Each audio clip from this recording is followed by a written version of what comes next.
time. Slips a tackle at the 35. It's Miles. Going to try to get the outside. Makes a move there. Looking left side. Falls wide open. Got it the 5. Touchdown. High school football is also brought to you in part by Black Diamond Auto Glass, Northland Pioneer College, Ace Hardware of the White Mountains, Sunrise Park Resort, Honda Resort Casino, Horn Auto Center, and Beeler Orthodontics. And now, Hatch Motor Company and Snowflake and Shola presents high school football. That thing on?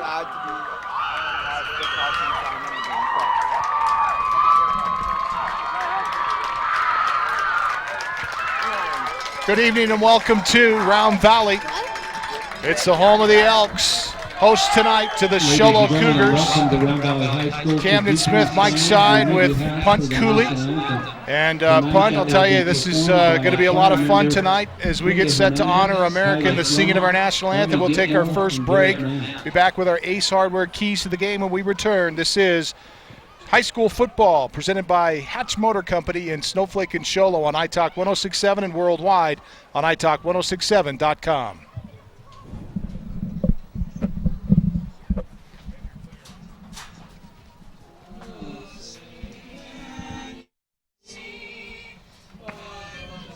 Silverado, voted 2014 North American Truck of the Year. Strong for all the roads ahead.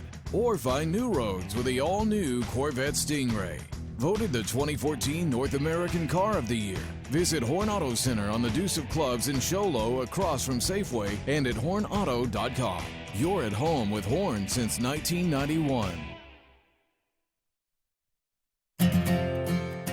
In today's challenging economy, having a college education is a must. Northland Pioneer College is here to help you prepare for your future. NPC is committed to providing you with the highest quality education with the lowest tuition cost in the state. We offer a variety of advanced learning classes to prepare you for a transfer or associate's degree, personal interest education, or earning your GED. Contact an academic advisor for more information. Go online at npc.edu. Play of 15. PSA. Need barbecue grills? Ace has that. Need paint? Ace is the best place for that. Need a chainsaw or weed eater? Ace has that too. Ace can even fix your chainsaw and your weed eater. Ace Hardware has everything you need for your home improvement project. They even have a 24/7 locksmith. Locked out of your home or car, their mobile unit will come to you. That's your helpful place. Ace Hardware of the White Mountains in Pinetop, Overguard, and Shola. Welcome back to Round Valley, home of the Elks, host tonight to the Shola Cougars, and this is high school football presented by Hatch Motor Company in Snowflake and Shola, simply the best in service and sales, Hatch Motor Company. And we go now to our Ace Hardware keys to the game, brought to you by the Ace Hardware of the White Mountains, now with a 24/7 locksmith. The next time you're locked out of your car or just need a key made or replaced day or night, you can contact them and they'll come to you. Their mobile unit will come to you with 3 locations in Pinetop, Overguard, and Shola. It's the Ace Hardware of the White Mountains. And keys to the game tonight, Punt. Both of these teams, it's almost the story of David and Goliath out here. Yeah, well, Shola obviously the bigger school in terms of enrollment, have a few more kids on their roster than do the Elks. But I'll tell you, these are both playoff caliber teams from last year. Fully capable of probably achieving that mark this year too, as long as they stay on track. You got to believe, with Shola, you look at their lineup, especially on the offensive side, pretty experienced guys. They have Reisdorf coming back at quarterback, and the big threat, the huge threat for Shola, Quentin Clark. He can, as we saw from last year, he's got great speed, good hands, and I think the key for Round Valley is to keep him in check and try not to let this game get away early. Round Valley, a very physical football team. They love to hit and hit hard. And you can be assured they're not going to back down from this Shola Cougar team. But I think the key to them is just not let the big play hurt them tonight. And then as far as Sholo's concerned, when you look at that experience they have, of course they have some guys that are going to be starting for the first time in their high school careers at the varsity level tonight. But I think really the key for them on both sides of the ball is just play good, solid football and not make a lot of mistakes. If they can execute the way they normally are capable of, I think, they should have a really good chance of pulling out the victory tonight. Don't forget Ace Hardware with a 24/7 locksmith. Next time you're locked out of your car, just need a key made to your house. You can contact them day or night. Their mobile unit will come to you. That's the Ace Hardware with 3 locations in Pinetop, Show Low, and Heber Overguard. Time now for the Northland Pioneer College kickoff. When it comes to your kickoff or kicking off your college education, you want to choose the college with the lowest tuition in Arizona. That's Northland Pioneer College. As the Show Low Cougars will receive the Round Valley Elks. We'll get set to put boot into that MPC kickoff. And Cortez to kick for the Elks. And Willie Wyatt, along with Jace Brewer, back to receive for the Show Low Cougars. We want to say special thanks to our crew from Show Low High School and Snowflake High School tonight, providing the sights and sounds of tonight's contest. An onside attempt here goes out of bounds near side, and the penalty will be the election of either the 35-yard line or where it went out of bounds, which is 34, so they'll take it at the 35. So kind of an interesting start there to the game. I'm not sure if he was trying to squib it hard over that front line, but definitely keeping it away from the deep receivers for Show Low. We talked about, their experience, Camden, the Cougars tonight, and we saw 2 of their experienced guys in the backfield on the kick return there, and Willie Wyatt and Brewer both. Big producers last year for this Show Low Cougar football team. I think there's a sense that they do not want to kick it to them. Yeah, you kind of get the feeling that might be the case. Near the near side of the lineup for the Show Low Cougars comes Jace Brewer. Double set wide right. Reisdorf in the gun, will hand off straight ahead to Wyatt. Wyatt slips a tackle across the 40-yard line out to the 43. Oscar Cortez will make the tackle for the Round Valley Elk as we get a great look at Willie Wyatt. Well, that was a great draw play right off the bat. Willie Wyatt finding lots of room right up over center in the middle of the field there and breaks off a big gain to start the game. Picks up 7, 3rd down and 3. Excuse me, 2nd and 3. Wyatt again, 1st down. And again, Kyron Wolf on the tackle. Braden Brown in there as well. But so far in these first 2 plays, that Show Low line just opening giant holes for Willie Wyatt to get through. It's a Horn Auto Center 1st down. You're at home with Horn since 1991. Reisdorf from the gun, single back is Wyatt, throws near side to Brewer. Brewer makes the catch on his knees at the Elk 46-yard line. So they get into Elk territory and pick up 7 on the reception. Just a quick out route that time to Brewer, but good enough for a nice gain. Reisdorf hard snap count, looking for the call, won't get it. Now going to change things up. Here's a handoff to Wyatt. Wyatt is going to be tripped up but has the 1st down, or right at the 1st down marker. Oscar Cortez grabbed him by the leg, but I believe he's got enough for a 1st down. The officials are going to look at it here. Paul Hancock, head official tonight, is going to eyeball it and ask for the change. So we'll have our first measurement of the night to determine whether this is a Horn Auto Center 1st down or not. And again, those quick hit runs by Willie Wyatt up the middle, that time off right tackle, and just finding a lot of space at the line of scrimmage, really not even getting touched until he gets into the linebacker level, and a deep linebacker level at that. So outstanding blocking at the line of scrimmage by this Show Low Cougar line so far in this game. And they are not going to get it here. It's going to be short by about 1.5 feet. We'll call it a yard, so it'll be 3rd down and 1 coming up here. And the good thing about getting a measurement here is both teams get a chance to kind of regroup, get some instructions from the coaching staff, and Looks like the Show Low Cougars going to line up in that same set. Brewer near side, couple receivers to the right side of the set. And we get Reisdorf in the gun. And on 3rd down and 1. Here's the snap, play action, throw across the middle, caught by Clark. He gets away from 1, trying to get away from 2. He'll be held up and be knocked down inside the 10-yard line at the 8. Big post route by Clark. They fake the dive to Wyatt to pull in that defensive front, and just a quick dart out to Clark, who's able to beat the corner, playing him really tight at the line of scrimmage. Gets between the corner and the safety in that little seam, and breaks off a big 34-yard gain there. Coronado Center, 1st down for the Show Low Cougars. Man in motion behind the set, now handed off straight ahead. Wyatt on the carry. Oscar Cortez, first Elk to get to him, but he's able to get down inside the 5, down to the 2-yard line.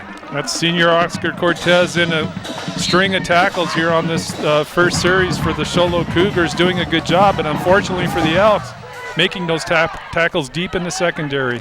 Here's the snap, hand to Wyatt. Wyatt into the end zone, scored from 2 yards out, and the Show Low Cougars put an exclamation point on their opening drive here in their season opener on the road at Round Valley. Just straight ahead wall blocking on that left side by the Show Low Cougar line. Just an outstanding job walling up. And Willie Wyatt really just able to walk in, hardly even getting touched until he passes that goal line. On to try the point after try here. Clark set to hold. And Cole Gardner gonna kick, and he punches it through. And we take a look at the Black Diamond Auto Glass scoreboard, and it reads the Show Low Cougars on top 7-0 with 9:44 left to play here in the first quarter. We'll step away. This is high school football presented by Hatch Motor Company in Snowflake and Show Low on iTalk 106.7 and worldwide at iTalk1067.com.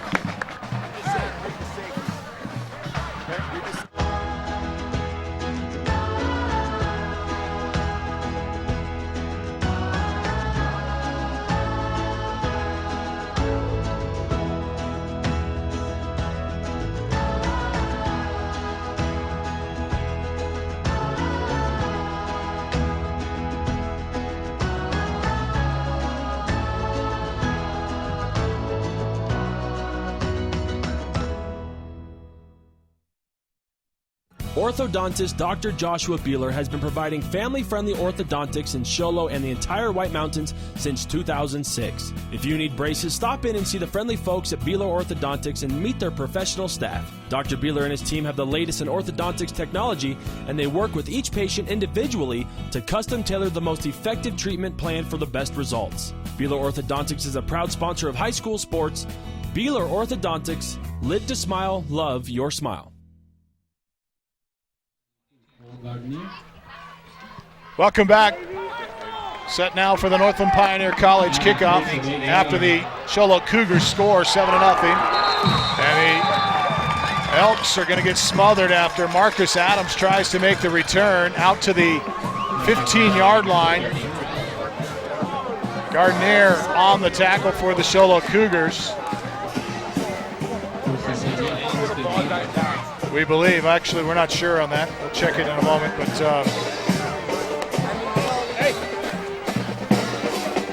Marcus Adams on the return sets up the Elks with a 75-yard field here.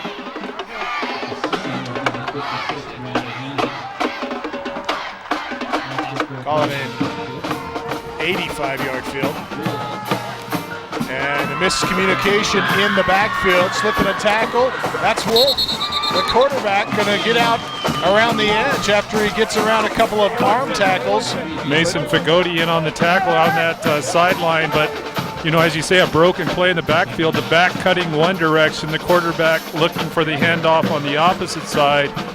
And Wolf smartly just gathering it up and trying to break away to get what he can out of that. And actually not a bad gain, about a 4 or 5 yard gain there.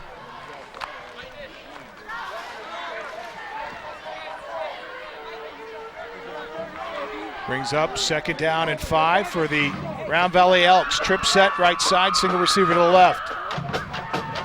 Back in the gun. Wolf, hand to Cortez. Cortez stood up. And he will maybe get a yard. Call it 2 out to the 22-yard line. He'll bring up a 3rd down and 4. Castillo in on the tackle for the Cougars, but you got to credit Cortez, really hit behind the line of scrimmage by a couple of Show Low Cougars, but just sticks with it, fights hard, and able to gain maybe 1 or 2 yards there. Otherwise, that was looking like it would have been caught for a loss. Having some communication difficulties. We'll get to our sideline reporter here in just a moment. Once we reestablish a connection with him. Wolf to throw near side, caught by Merrill. Merrill has a 1st down across the 25-yard line. Jason Brown and Quentin Clark combined on the tackle as Merrill gets out to the 30-yard line of the Elks and gets a horn out of center 1st down. Well, Merrill amazingly able to hang on to that ball after the catch and the hit by Brown and Clark to sandwich him, but good aggressive move and just hanging onto that ball and actually falling forward for the gain they needed to get the 1st down. Great effort there by Clayton Merrill.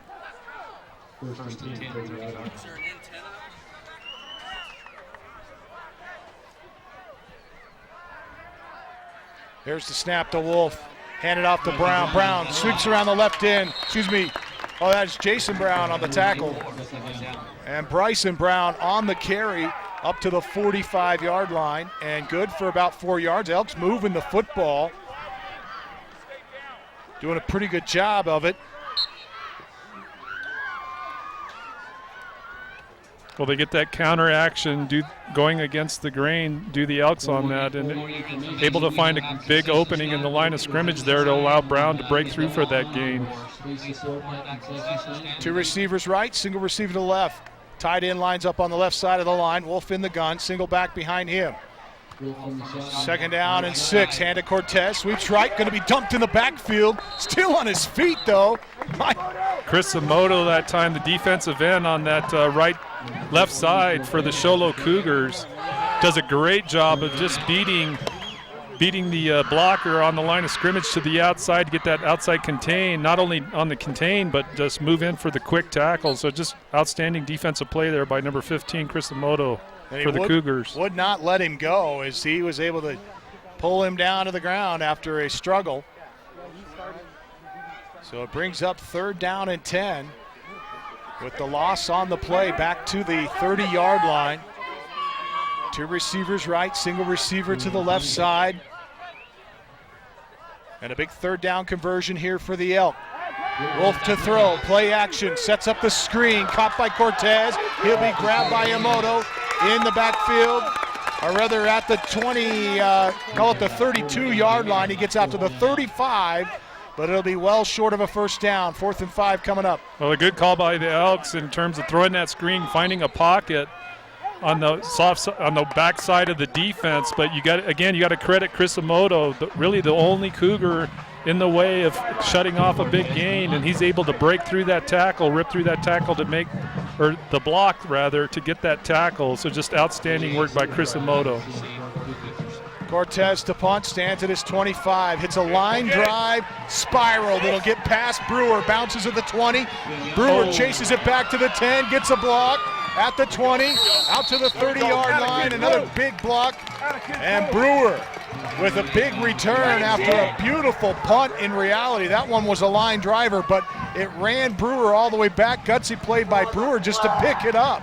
Well, Marcus Adams, number 18 for the Round Valley Elks, down there right on Brewer, but you got to credit Mason Fagoti, number 21, getting the head and shoulders out in front and just laying a killer block on Adams to break Brewer free to get a decent return, which out of otherwise would have been a ball that probably would have been leaving the Cougars to start their drive down around the 15-yard line or so. Yeah, how often do you see a player just say, okay, I'm going to let that go? But on the kickoff, Brewer, or on the punt, recognizing that he has the wheels to get back there and return that. They got an injured Elk on the sidelines. They're waiting for him to get off. He's up, able to run off. That's number 58, Connor Eager.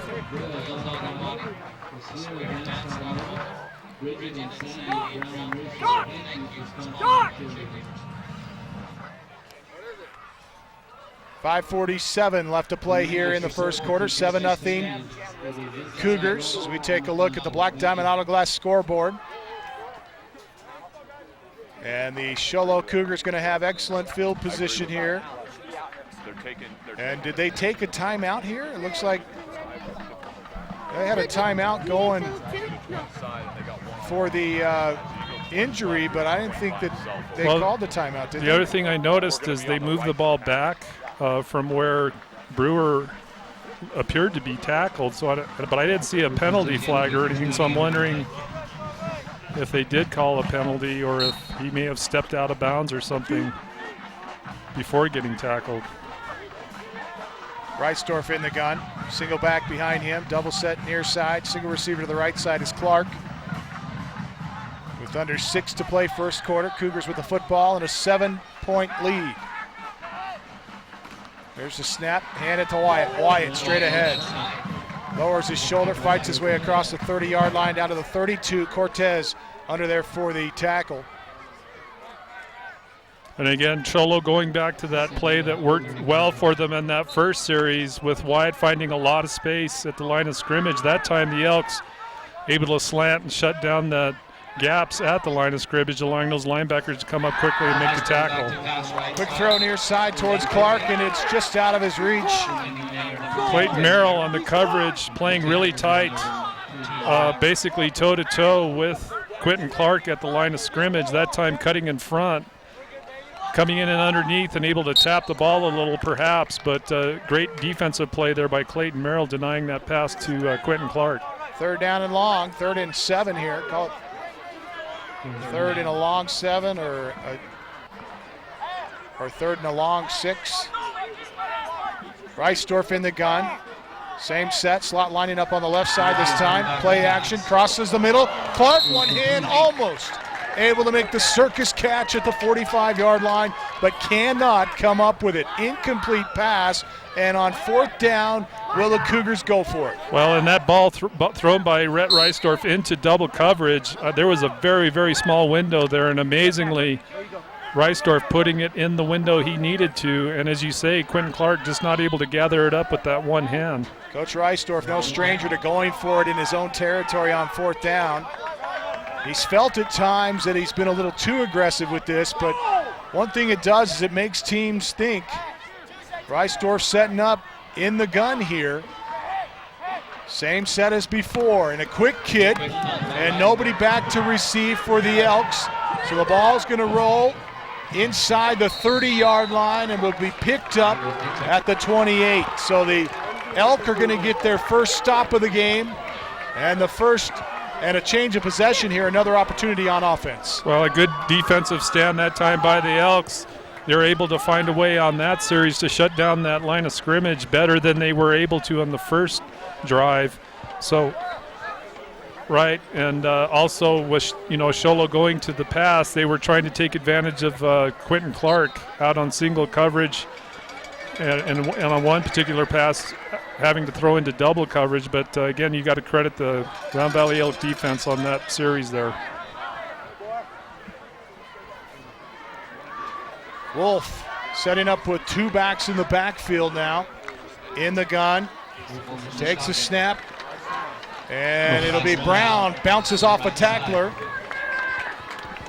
And Moto is able to hang on though and trip him up at the 30 or 25-yard line, knocks him down. And again, Chris Moto, that outside linebacker for the Cougars, he's being blocked, but he's just doing an outstanding job of freezing those blockers and breaking through right at the point of contact, and makes another outstanding tackle to deny any kind of running game here so far from the Elks. Check of the Black Diamond Hourglass scoreboard. It is 4:20 left to play here in the first quarter. Cougars with a 7-0 lead. Elks with the football after a loss on the play. It'll be 2nd down and 11. Quick throw far side. Cortez on the reception. Makes the catch. Gets out across the 35-yard line. Close to a 1st down. Fagoti on the tackle for the Cougars. And this may be a Hornado Center 1st down. Well, a great route that time by the Elks. They send the wide out, who I couldn't pick the number up. They send him down deep and dragging Mason Fagoti, having Fagoti in that cover 3 coverage, has to drop back, and then they have the other receiver fall in underneath to get that big gain. So a great pass play that time by the Round Valley Elks to get that gain. It is a Hornado Center 1st down for the Elk, as they're able to move the chains, and we've seen some good stuff out of them offensively tonight after some miscues early. And they hand it off, sweeping right side as Oscar Cortez leaps in the air, and Clark drills him and knocks him backwards about 5 yards. Well, Cortez goes, he leaps up thinking he can get up over the tacklers, but Quentin Clark, one of the taller players out there, never left his feet, stayed high, and just able to knock him back down for a big loss there. About a 5-yard loss for the Round Valley Elks. Great look at Clark that time. I want to say thanks to our crew. Production assistance by Snowflake High School, and on cameras and inside the truck tonight, Solo High School students, part of the White Mountain Youth Productions group, bringing you the video of tonight's game. Pass caught by Brown, 1st down. Fagoti is the one that throws over the top of there, and it goes 15 yards for another Hornado Center 1st down. Well, and that's a pass by Kyron Wolf that he has a really small window throwing over the defender out in front. And a great catch by Bryson Brown as well to gather that in. And Wolf 5 for 5 tonight for 50 yards already, with 2.5 remaining here in the first quarter. This team is down though, 7-0. Couple receivers near side, single receiver to the far side. Wolf looking to throw, in trouble, loses the football, and Moto strips it.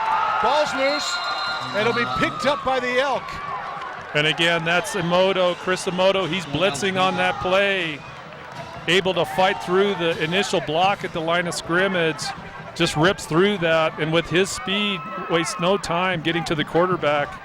Just outstanding defensive performance so far in this game by number 15, Chris Emoto, for the Shosholo Cougars. Tristan Arnold, the senior lineman, on the recovery that time to save the possession, but a huge loss on the play, and the Elk are going to have to do something big here. And a couple of quick plays to get anything out of this, as the Cougars have put him in a hole. Double sets, left and right here. Wolf in the gun, single back in the backfield, and we get a delay of game called to add some insult to injury here. It'll be another 5 yards back for the Elk. Elk taking a little bit too much time that time to get the play off, and so they'll be penalized 5 yards, so it's 2nd down and a zip code here. Here's the snap. Hand it off. Udall. No, the quarterback keeps on the fake dive. No. It is Udall on the carry. Udall gets to the 30-yard line and has a couple, playing little vanilla here with this setup here. The Elks in an obvious passing down, a 2nd and a mile to go, but trying to see if they can find that open seam with that draw play up the middle, but credit that Cougar defense. 2nd and about 19 here as they throw. Far side, caught by Cortez. Cortez will be swung down at the 35-yard line by Willie Wyatt, and it will not be enough for a 1st down. He gets about 8 yards 7 or on 8 that. yards, yep. So not a bad play in terms of yardage, but given the amount of yards that they had to go, not nearly enough. So it'll be 4th down here. Round Valley going to drop back into a pump formation. And for those of you listening, we apologize. Kind of a tough night for us. There's no numbers on the field, so we're having to count lines every time we try to figure things out. This is the second punting situation for the Elks here. Cortez puts a boot into it, gets a nice spiral. Clark going to pick it up at the 25, goes far side. Penalty markers come in, slips a tackle. He turns it upfield, midfield, gets into Elk territory to the 30, cuts it back to the 35, down at the 15. We have flags down near where Cougars have excellent field position if the return stands. 62 for Round Valley. Rhett Bingham, one of the bigger kids for the Elks football team, showing amazing speed, getting down the field to chase down Quentin Clark. You don't see that very often for a big guy especially. But credit his hustle, Rhett Bingham not giving up on the play, following it all the way down and making a good tackle on Quentin Clark. But looks like it's going to be coming back. The Sholo players moving their offensive huddle down towards where the flags are, and of course the referee talking to the Elks right now about what to do with the penalty. Looked like there might have been a crackback block. Markers down at the 30-yard line, and so it will, or a holding perhaps, negate a big return by Quentin Clark. And the Sholo Cougars are asking for a horse collar penalty here, but I don't think they're going to get it. That'll be the end of the quarter, I believe, as the Sholo Cougars, looks like we're into the second quarter. I didn't hear the horn, but they put 12 new minutes up on the clock, and the Black Diamond Auto Glass scoreboard reads Sholo 7, Round Valley nothing. And I'm not sure yet if they're going to run another play or not. Let's we got some scores from around. The league here. We'll try to figure out. I think the officials just figured out that was the end of the quarter. And we'll find out if we're going to break it, if we're going to take a break here or not. Oh, they're trying to get their chain set up right now. I think the official says it can't end the quarter on a penalty, so they are going to run a play here. So Reisdorf in the gun, hand it off straight ahead. Moto spins through some traffic and has about 6 or 7 yards. That should end the quarter. We'll step away. This is high school football presented by Hatch Motor Company in Sholo and Snowflake on iTalk 106.7 and worldwide on iTalk1067.com.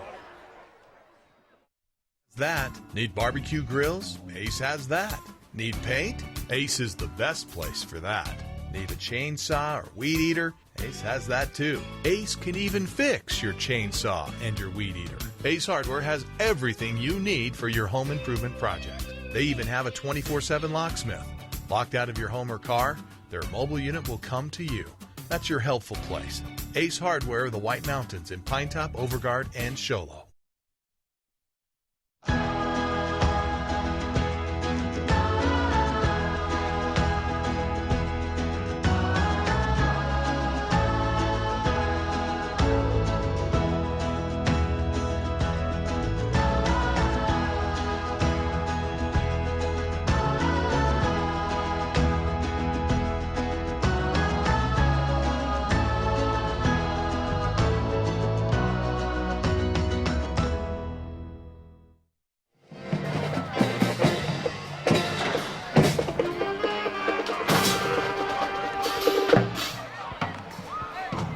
Welcome back as we get set for the second quarter.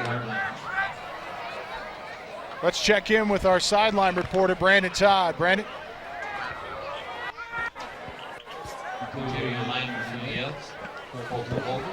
All right, we'll check in with Brandon in a moment. Sholo Cougars with the football to start quarter number 2. They have a second down and about 6 Call it 2nd and 5. They lead 7-0. Opening paragraph of the second quarter. Play action, throw near far side, caught by Brewer. Brewer going to be stopped immediately, and the Elks have a great defensive effort there as Bryson Brown was the first one to meet him. Also in on that stop was David Rogers. Well, the cornerback, I think it's 24, Braden Eisenlord, also playing great defense out there. Didn't make the finishing tackle, but able to clog that up immediately after Brewer catching the ball. So good work by the corner and the linebacker on that right side for the Round Valley Elks. There's the snap. Reisdorf looking to throw. Caught by Brown. Brown drugged down from behind by Bryson Brown. Jason Brown on the reception for the Cougars. Bryson Brown on the tackle. Jason good for a Horn Center first down. Jason Brown just releasing out into that flat on the roll side after faking the dive. Wide open with that corner dropping back deeper on the wide out. So good play calling there by the Cougars. Creates a situation where those linebackers have to get on their horse and get out there quick. And, again, good recovery by Bryson Brown to make that tackle. Brown in motion. They hand it to Wyatt. Wyatt up the middle, crosses the 35-yard line, down at the 37. Braden Brown and Bryson Brown combine on the tackle along with Coulter. Hogle, number 8, also in on the tackle, just a freshman. So it looks like Sholo's calling a timeout here. Or is it the Elks? I didn't see. But anyway, we get a timeout for them to discuss strategy as Sholo's starting to mount a drive here in the first drive of this second quarter. Gives us a chance to talk about our crew tonight. It's students from both Sholo and Snowflake High School. Snowflake acting as the assistant producers tonight, as we have the Sholo High School media crew. And I'm looking for my cheat sheet and I can't find it. There it is. Don't forget, you can watch tonight's contest online right now at italk1067.com. That's ITALK1067.com. As the kids from both Sholo and Snowflake High School providing the sights and sounds of tonight's contest. Director Sky Perez, graphics McKenna Brannon. Emma Butler is on audio tonight. Our camera operators are Zach Davis, Hunter Marsh, Isaiah Miller, Dominique Stem, Christina Schwab, and James Firm. Master teacher and advisor, Mr. Butler, and of course our executive producer, Mel West, and all the students from Snowflake High School, as we all try to get their names for you momentarily, but we invite you to watch now at italk1067.com. That's ITALK1067.com. And we get a procedure call against the Cougars here and a 5-yard penalty after the timeout. Not the way they wanted to start that out. And a scoring update. I believe we have a scoring update back in the studio. We'll confirm that with Royce Kincannon here in a moment. I believe we got a chance to go back to him here in just a second. We'll do that after this play. Don't forget, you can watch tonight's contest tape delayed next week on Sholo TV, channel 56, Mondays and Fridays at 7 p.m., Saturdays at 1:30. This game will be replayed next week, starting next week. Handle Wyatt. Wyatt, nothing there. He'll be stopped. Third down coming up.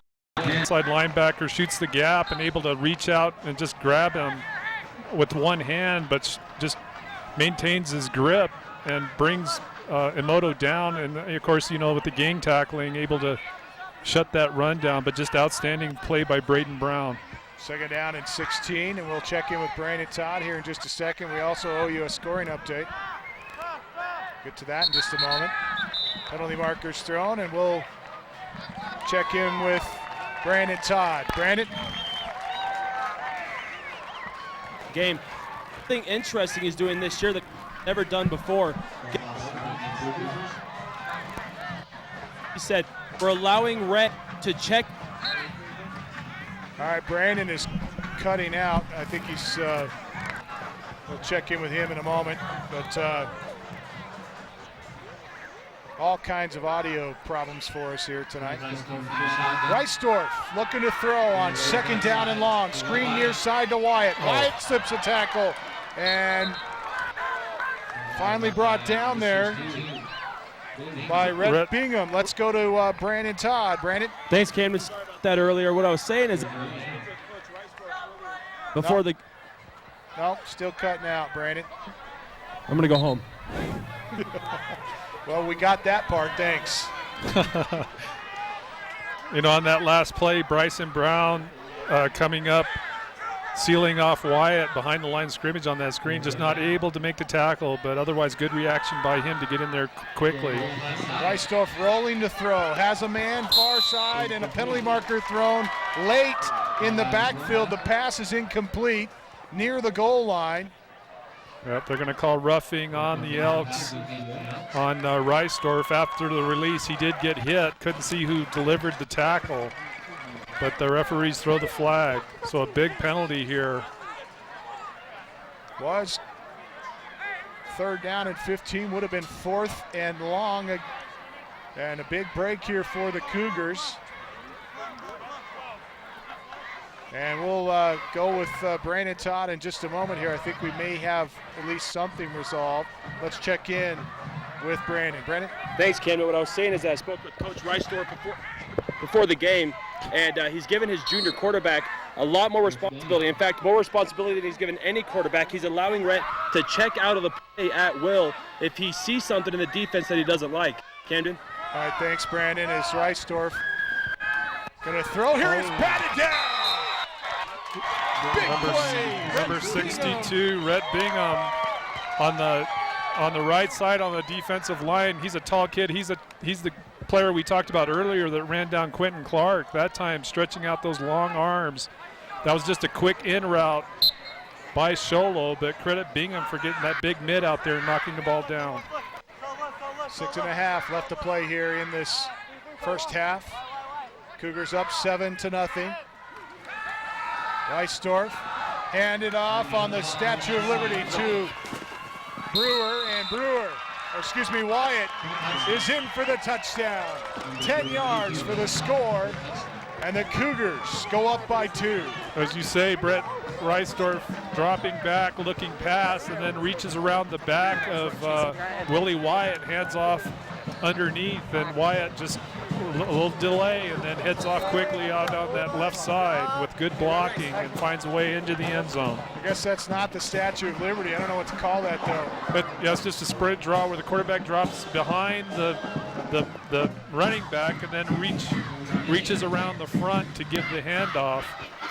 And here's the point after try. It's up and good, and with 6:30 left to play in the half, it's 14-0 in favor of the Cougars. We'll step away. This is high school football presented by Hatch Motor Company in Snowflake and Sholo on iTalk 106.7 and worldwide on iTalk 106.7.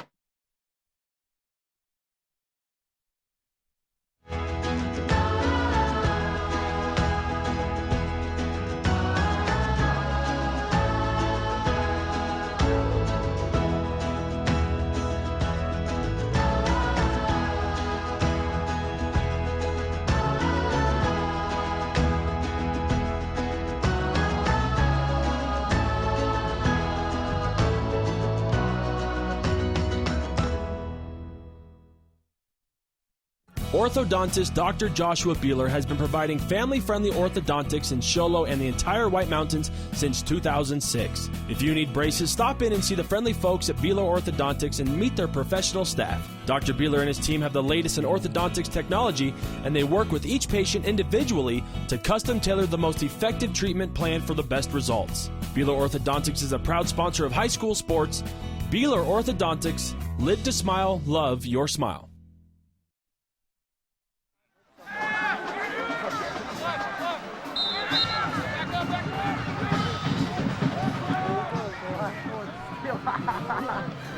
Cougars to kick. Adams on the to return, and the ball squirts loose. I think the Cougars may have it. They do.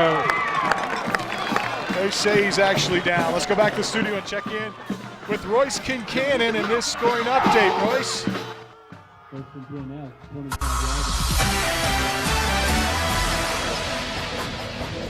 All right, we've got scores from around Division III football. Snowflake Lobos are ahead 7-0 over Empire. Sholo, of course, 14-0 over Round Valley. And Blue Ridge is leading St. John's 8-0. Back to you. All right, thanks a lot, Royce. That's a Black Diamond Auto Glass scoring update there with Royce Kincannon. 6:22 left to play here. Second quarter. And the Elks with the football, trailing 14-0. Cortez with the football. Gets across the line of scrimmage, but not much else. Great looking shot there of Cortez. And again, we thank our camera crew from the White Mountain Youth Productions. Kids from both Shoal and Snowflake High School, their multimedia classes. Putting on tonight's Sights and Sounds. Got a lot of newcomers to the broadcast tonight, and they've done a terrific job so far. They are way more prepared than we are, Punt. Second down and 10. Play action, Wolf rolling right, throws across the middle, caught, and it's Braden Brown on the reception. He's still on his feet. Gets out across the 30-yard line, out to the 34-yard line. And I'll tell you, the Elk are small, but they've got a lot of guns. They come ready to play. You know, that's one of the things we talked about at the top of the game. This is one of the more physical teams you'll find in small high school football in the state. You know, anyone that goes up against these Elks is always impressed with just their tenacity and physicality. And Braden Brown, not a big kid by any stretch, only a junior, but he has no quit in him after catching that pass. Nice looking play there for Round Valley. 3rd down and 3. Wolf to throw again, near side towards Brown, and he threw him just to the opposite side. Looked like he led him upfield, and Brown wasn't quite ready for it. That's Kyron Wolf's first incompletion of the night. 7 of 8, 63 yards, and really that ball was there, just as you say, Camden. The receiver was looking to the inside. Quarterback throwing it downfield, just had his receiver have to do a little spin, just couldn't get his hands up in time. But otherwise, Wolf doing an outstanding job. On 4th down, it'll be a punting situation for the Elk. Cortez drops back to punt back at the 20, and Brewer steps back to the Sholo Cougar 30-yard line. Mike Caldwell calling for a punt fake here, but looks like the Elk are going to punt it away. Bounces at the 39, rolls into inside the 30-yard line, be picked up at the 28 of the Sholo Cougars, and the Sholo Cougars will get another crack at the football here with 4:40 left to play before halftime, up 14-0.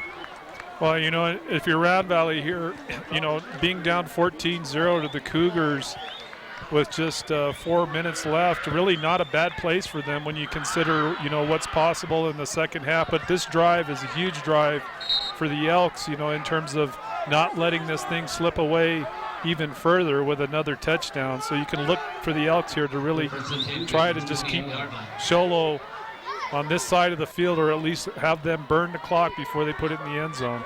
Breitstorff in the gun will hand it off to Willie Wyatt. Wyatt through 2 tacklers. It takes 4 to bring him down as he gets about 9 yards on 1st down, out across the 35 to the 36-yard line. Bryson and Braden Brown on the tackle.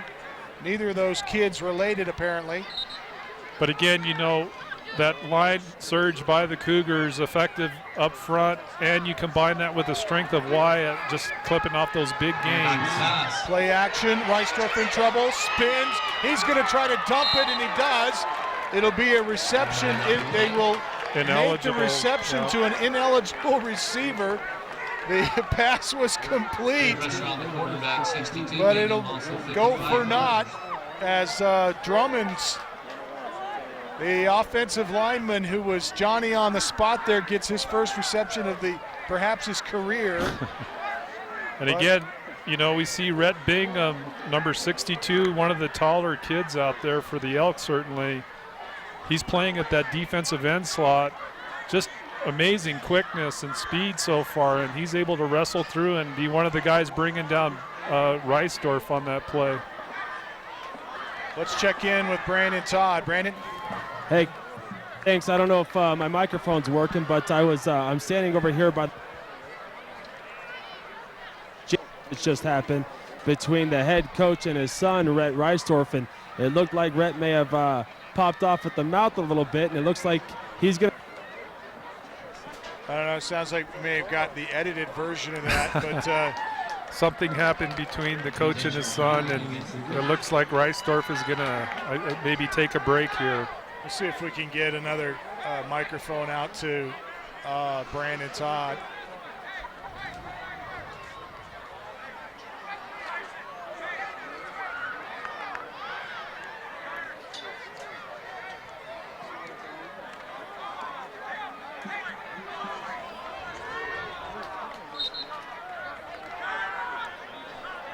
Looks like Cerna, number 17, Dominic Cerna in at quarterback for the Cougars here.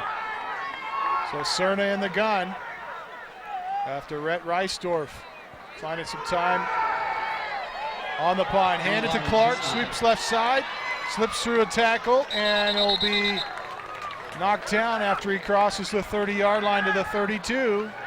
Well, that play Brown on the tackle. That play looked for a minute there like it might break bigger for Sholo with Quentin Clark in open space. Always a scary proposition for any defense, but you got to credit that Round Valley Elk pursuit on the, especially from the linebackers, able to seal that run off before Sholo can break it. So it leaves a 4th down here for the Sholo Cougars.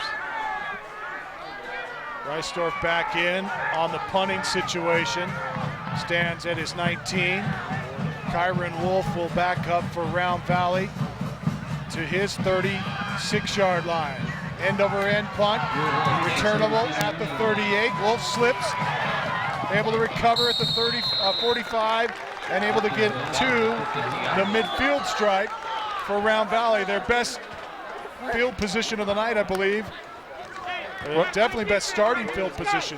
Well, and more importantly, I think, Camden, as you know, as we talked at the beginning of that series for Sholo, who had an opportunity to put 7 more points up on the board with that drive. You know, we saw a good, resilient Round Valley Elk defense hold them and force them to punt. So that's a huge victory right in itself for these Elks, leaving them just over 2:49 left to see if they can get some points on the board here. 5 receivers, trip set to the near side. 2 to the right. Wolf, empty backfield, looking to throw. Has it batted down. Willie Wyatt coming in his face that time, timed it perfectly, leaped into the air and able to bat it down. Well, a good defensive play by Wyatt, sheds the block to be able to leap up right as he sees the quarterback go into his throwing motion and get his hands on that pass. Otherwise, had that pass been able to get on its way, it looked like the Elks had a receiver open in the flats on the near side. 2 minutes, 43 seconds remaining here in the half. Clock stopped with the incomplete pass. Cougars lead 14-0. And we get a timeout called by Round Valley as they didn't like the set. We'll take one with them. Black Diamond Auto Glass scoreboard reads the Cougars up 14-0 with 2:43 remaining before half. This is high school football presented by Hatch Motor Company in Snowflake and Sholo on iTalk 106.7 and worldwide on iTalk1067.com. Better time to visit Horn Auto Center. Check out the all-new Chevy Silverado. Voted 2014 North American Truck of the Year. Strong for all the roads ahead. Or find new roads with the all-new Corvette Stingray. Voted the 2014 North American Car of the Year. Visit Horn Auto Center on the Deuce of Clubs in Sholo across from Safeway and at hornauto.com. You're at home with Horn since 1991.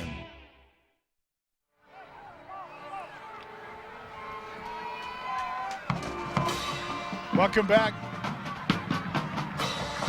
Sholo up 14-0.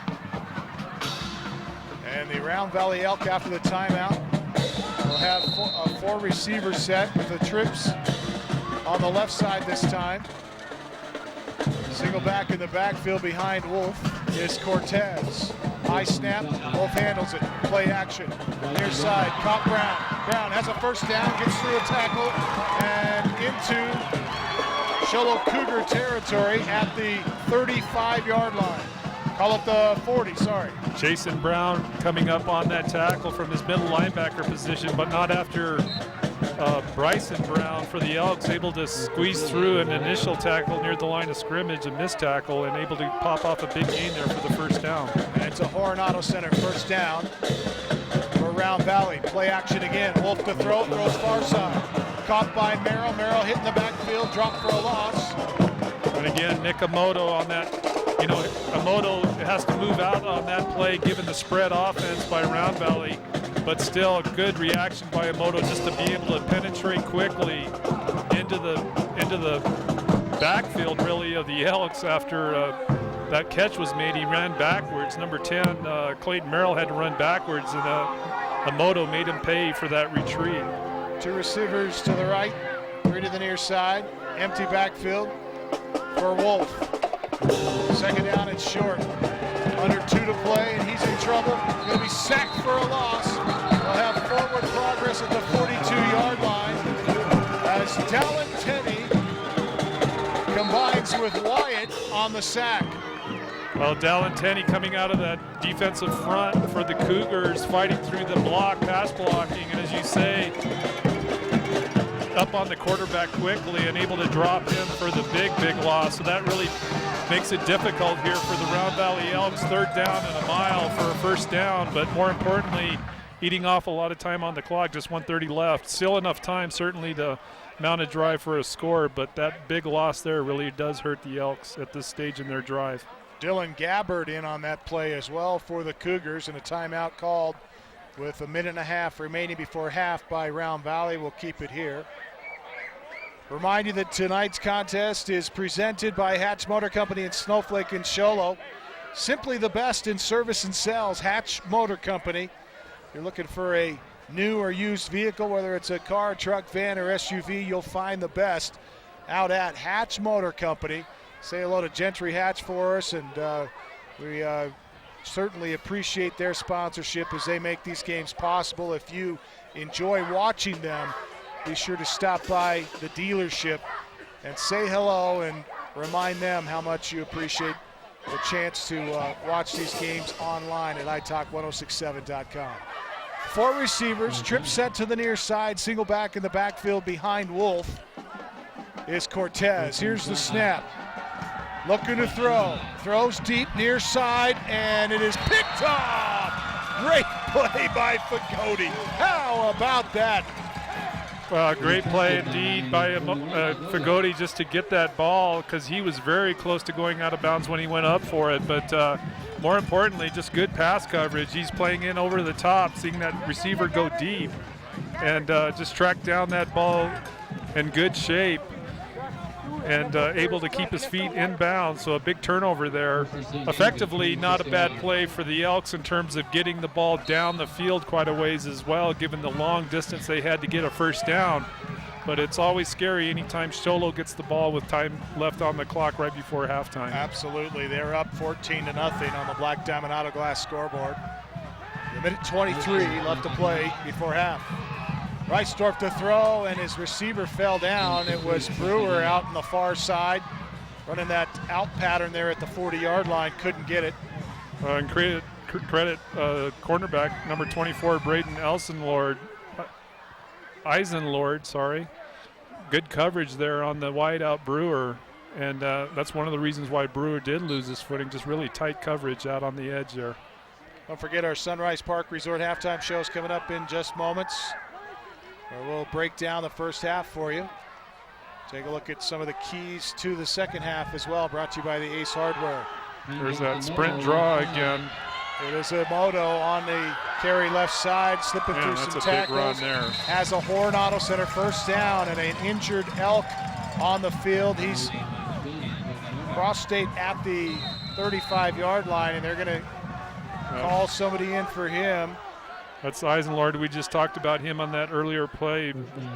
Braden Eisenlord something with his knee or ankle. He just can't get up. So the coaches will come out, the officials taking a timeout here for the injury. But getting back to that run by Emoto, that's that sprint draw we've seen before, and he's able to find a lot of room out on that left side, and more importantly, fight through a couple of early tackle attempts to get that first down for Sholo. So a great piece of running there by Chris Emoto. And we've, he's just having an outstanding game tonight, Camden. I think, we've seen him be one of the high producers on the defensive side of the ball for the Cougars, and he's coming in with some really good relief for Willie Wyatt in the backfield as well. So just an all-around good game tonight so far for Chris Emoto. Well, a big opportunity here for Round Valley to kind of establish themselves in Division 5. They are a division under the Cougars, as the Elk used to play, as we see Eisenlord coming off the field under his own accord, which is good news. But they used to play in Division 4 with the Cougars, and here this season, actually a couple seasons ago, they switched, and it's probably been a good switch for them. They've had a couple of big seasons. Last 2 seasons, they've only lost 3 games total in the last 3 seasons, or 2 seasons, I should say. Reisdorf to throw towards Clark, and he overthrows him. Clark got tangled up that time for just a split second with Sullivan Udall, who was in coverage. He had the step on Udall after he made that contact. He blew by him, but I think that may have thrown the timing off. A little bit is certainly, and Udall himself had deep coverage. You could see Round Valley drop deep into cover 4. Udall way back, but he too slipped as he saw Quentin Clark coming into the middle. So, almost a big hitting play there for the Cougars. Checking in with our sideline reporter here in just a second. On 2nd down at 10, they set Brown in motion back across the formation, and they hand to Wyatt. Wyatt has some running room, and right up the middle picks up about 6 yards. We go down to our sideline reporter, Brandon Todd. Brandon? Hey. All right, we'll check in with him in a moment. Looking to throw, Reisdorf near side, caught by Bagodi, and he's going to be driven out of bounds after he crosses over to Elk territory. The reception made near the 42-yard line. Kyron Wolf, the safety, in on the tackle there for the Elks, but not after the big gain. Enough for the first down for the Cougars. And again, we have 25 seconds left, but you can see Sholo with their passing game obviously looking to put more points on the board here before the end of the half. Fagodi has been one of those key contributors tonight. Heard his name throughout the night, and we remind you that this is Hatch Motor Company's presentation of high school football on iTalk 106.7 KNKI Pine Top, a Kopanicki communication station. Reisdorf to throw, throws near side, it is incomplete, intended for Fagodi with 13 seconds left on the clock before the end of the first half. Cougars up 14-0. Looking to tack on an insurance touchdown here late in this second half. Well, that's a tough pass for a quarterback, right-handed quarterback rolling left. Really a full sprint given the defensive pressure behind him, but that pass falling a little short to Fagodi. Double set left, single receiver to the near side is Clark. Reisdorf to throw, penalty marker flies. Throw into Clark, deep down the middle. Clark, jump ball, catch made, 5-yard line. Coronado Center, first down at the 5. We got a flag down, I guess, is what they're saying. Yeah, we can't see it, but anyway, someone's saying there is, but Quentin Clark, that just shows the athleticism of that kid. First of all, he has good size compared to the safeties that are covering, but he's throwing into double coverage there, and Clark just able to out-jump the defenders and get to the ball first and pull it down. So great athleticism by Quentin Clark just to gather that pass up, and it looks like the ball's going to stay at about the 4-yard line of the Elks. And a timeout by the Sholo Cougars gives us a chance to check in with Brandon Todd. Hopefully this time, we'll see if we can get him. Brandon? We'll try this again, Camden. One of the things I asked Coach Reisdorf about before the game was his starting quarterback. We saw last year he had his moments of greatness but struggled on the field, and I asked him specifically what he worked on this summer. He said, we just worked on a lot of confidence, and I think we saw that a few plays ago when he tried to go deep to Clark. He avoided the pressure, stayed in the pocket, stepped up and threw a bomb, where last year we might have seen him panic a little bit, if you will, or try to scramble. But good job by the junior quarterback to step up under pressure and make a solid throw. All right, thanks, Brandon. I think we may have figured out why we haven't been able to hear Brandon tonight. That's our first chance to get to talk to Brandon. Brandon, it's nice of you to join the broadcast finally.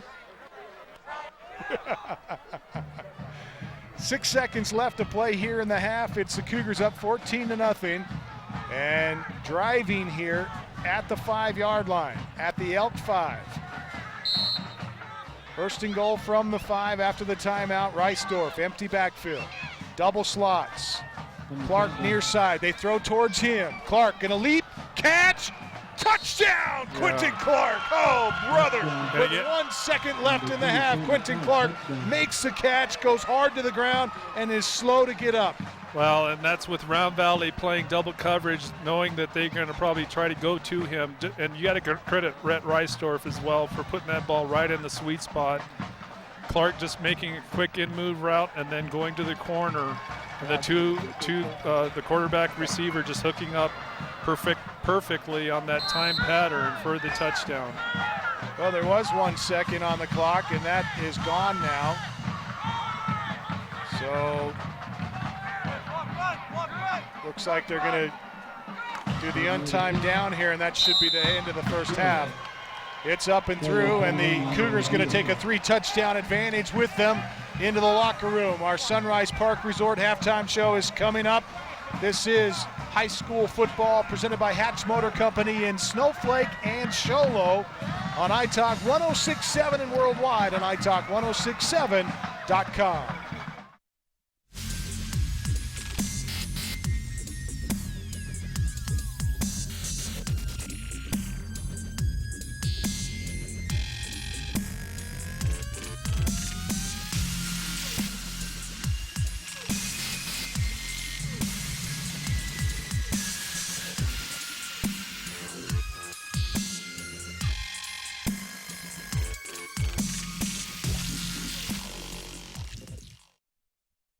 Orthodontist Dr. Joshua Beeler has been providing family-friendly orthodontics in Show Low and the entire White Mountains since 2006. If you need braces, stop in and see the friendly folks at Beeler Orthodontics and meet their professional staff. Dr. Beeler and his team have the latest in orthodontics technology, and they work with each patient individually to custom tailor the most effective treatment plan for the best results. Beeler Orthodontics is a proud sponsor of high school sports. Beeler Orthodontics, live to smile, love your smile.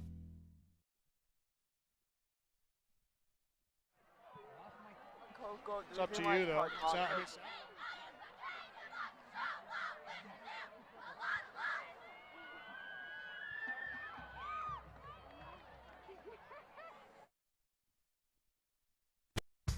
There's no better time to visit Horn Auto Center. Check out the all-new Chevy Silverado. Voted 2014 North American Truck of the Year. Strong for all the roads ahead. Or find new roads with the all-new Corvette Stingray. Voted the 2014 North American Car of the Year. Visit Horn Auto Center on the Deuce of Clubs in Show Low across from Safeway and at hornauto.com. You're at home with Horn since 1991. In today's challenging economy, having a college education is a must. Northland Pioneer College is here to help you prepare for your future. NPC is committed to providing you with the highest quality education with the lowest tuition cost in the state. We offer a variety of advanced learning classes to prepare you for a transfer or associate's degree, personal interest education, or earning your GED. Contact an academic advisor for more information. Go online at npc.edu. Need a fireplace? Ace has that. Need barbecue grills? Ace has that. Need paint? Ace is the best place for that. Need a chainsaw or weed eater? Ace has that too. Ace can even fix your chainsaw and your weed eater. Ace Hardware has everything you need for your home improvement project. They even have a 24/7 locksmith. Locked out of your home or car? Their mobile unit will come to you. That's your helpful place. Ace Hardware of the White Mountains in Pinetop, Overguard, and Show Low. Black Diamond Auto Glass provides the finest full-service mobile and in-shop glass repair services, from free chip repair to windshield replacement, tinting, and more. We're here to pamper you and your car. Black Diamond.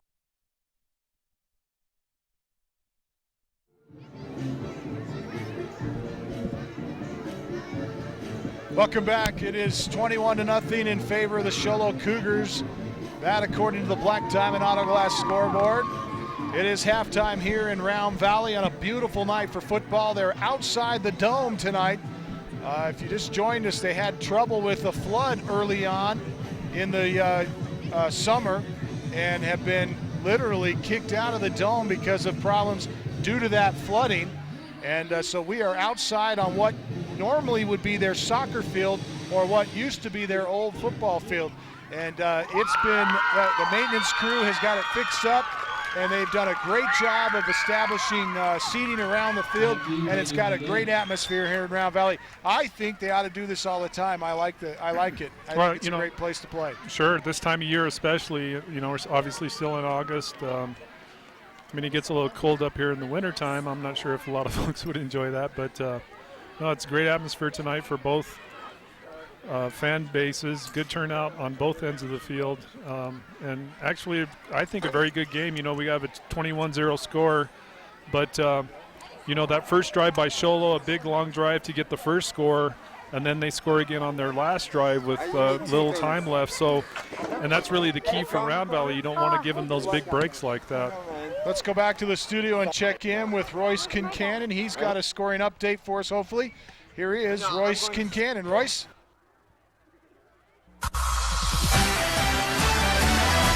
Thank you, Camden. We've got scores from around Division III football. Snowflake Lobos picked up a 48-yard fumble recovery and took it back for a touchdown. They now lead Amphi by a score of 20-0. At the half, it's Blue Ridge Yellow Jackets 8 and the St. John's Redskins 0. And here on your game of the week, it's Show Low 21 and Round Valley 0. Back to you. As we're going to take a timeout here, we'll be back to finish our first half recap and a look at our Ace Hardware keys to the second half when we return on the Sunrise Park Resort halftime show. Don't forget, great things happening out at Sunrise. They've got some scenic lift rides coming up in October, and don't forget the Junior Pass promotion is also happening in October, which is the opportunity for your son or daughter 12 and under to ski free all season long. We'll tell you more about that coming up on the Sunrise Park Resort halftime show at intermission. Show Low leads 21-0. We'll be back in just a moment. This is Hatch Motor Company's presentation of high school football on iTalk 106.7 and worldwide on iTalk1067.com. Time to visit Horn Auto Center. Check out the all-new Chevy Silverado. Voted 2014 North American Truck of the Year. Strong for all the roads ahead. Or find new roads with the all-new Corvette Stingray. Voted the 2014 North American Car of the Year. Visit Horn Auto Center on the Deuce of Clubs in Show Low across from Safeway and at hornauto.com. You're at home with Horn since 1991. In today's challenging economy, having a college education is a must. Northland Pioneer College is here to help you prepare for your future.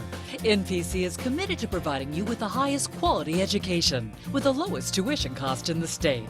We offer a variety of advanced learning classes to prepare you for a transfer or associate's degree, personal interest education, or earning your GED. Contact an academic advisor for more information. Go online at npc.edu. Need a fireplace? Ace has that. Need barbecue grills? Ace has that. Need paint? Ace is the best place for that. Need a chainsaw or weed eater? Ace has that too. Ace can even fix your chainsaw and your weed eater. Ace Hardware has everything you need for your home improvement project. They even have a 24/7 locksmith. Locked out of your home or car? Their mobile unit will come to you. That's your helpful place. Ace Hardware of the White Mountains in Pinetop, Overguard, and Show Low.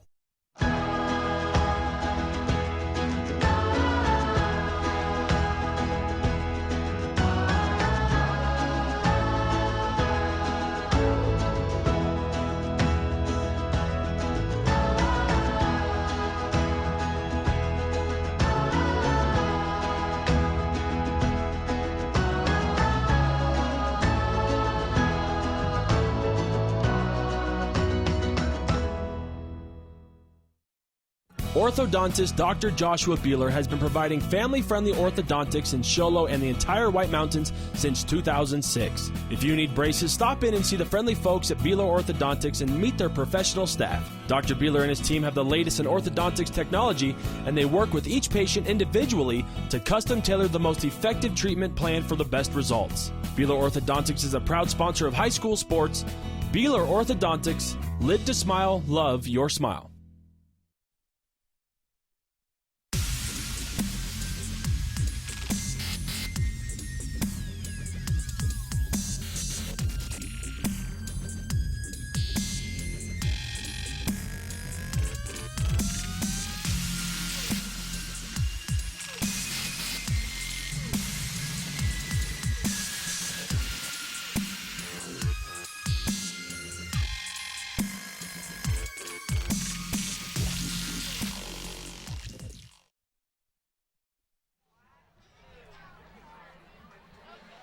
Welcome back to Round Valley. Round Valley Elks down 21-0. This is the Sunrise Park Resort halftime show brought to you by the Sunrise Park Resort. Don't forget scenic lift rides and the junior lift promotion will be happening in October at Sunrise. Go to sunriseskipark.com for details. That's sunriseskipark.com. We recap the first half for you. Punt, you mentioned it in that last segment. The Cougars on the board first with 9:44 remaining in the first quarter. They take their opening drive, 9 plays, 65 yards. Willie Wyatt caps off the drive with a 2-yard carry. A good PAT puts them up 7-0. They score again early in the second half on a 10-yard carry by Willie Wyatt for his second touchdown of the night, and they lead 14-0. And then, of course, the dagger was the throw to Clark in the end zone with no time left in the half to score their third touchdown of the night. The good PAT puts them up in front here at intermission 21-0. Well, and it's tough for Round Valley on that. We talked at the top of the game, one of the keys for them was to try to avoid the big play, and in particular, they needed to keep kind of a rein on Quentin Clark, who we knew would be a target. He's just such a great athlete, great speed, great hands, very athletic and tall. And, in the middle of that first half, Round Valley actually did a very good job of shutting down some of those Show Low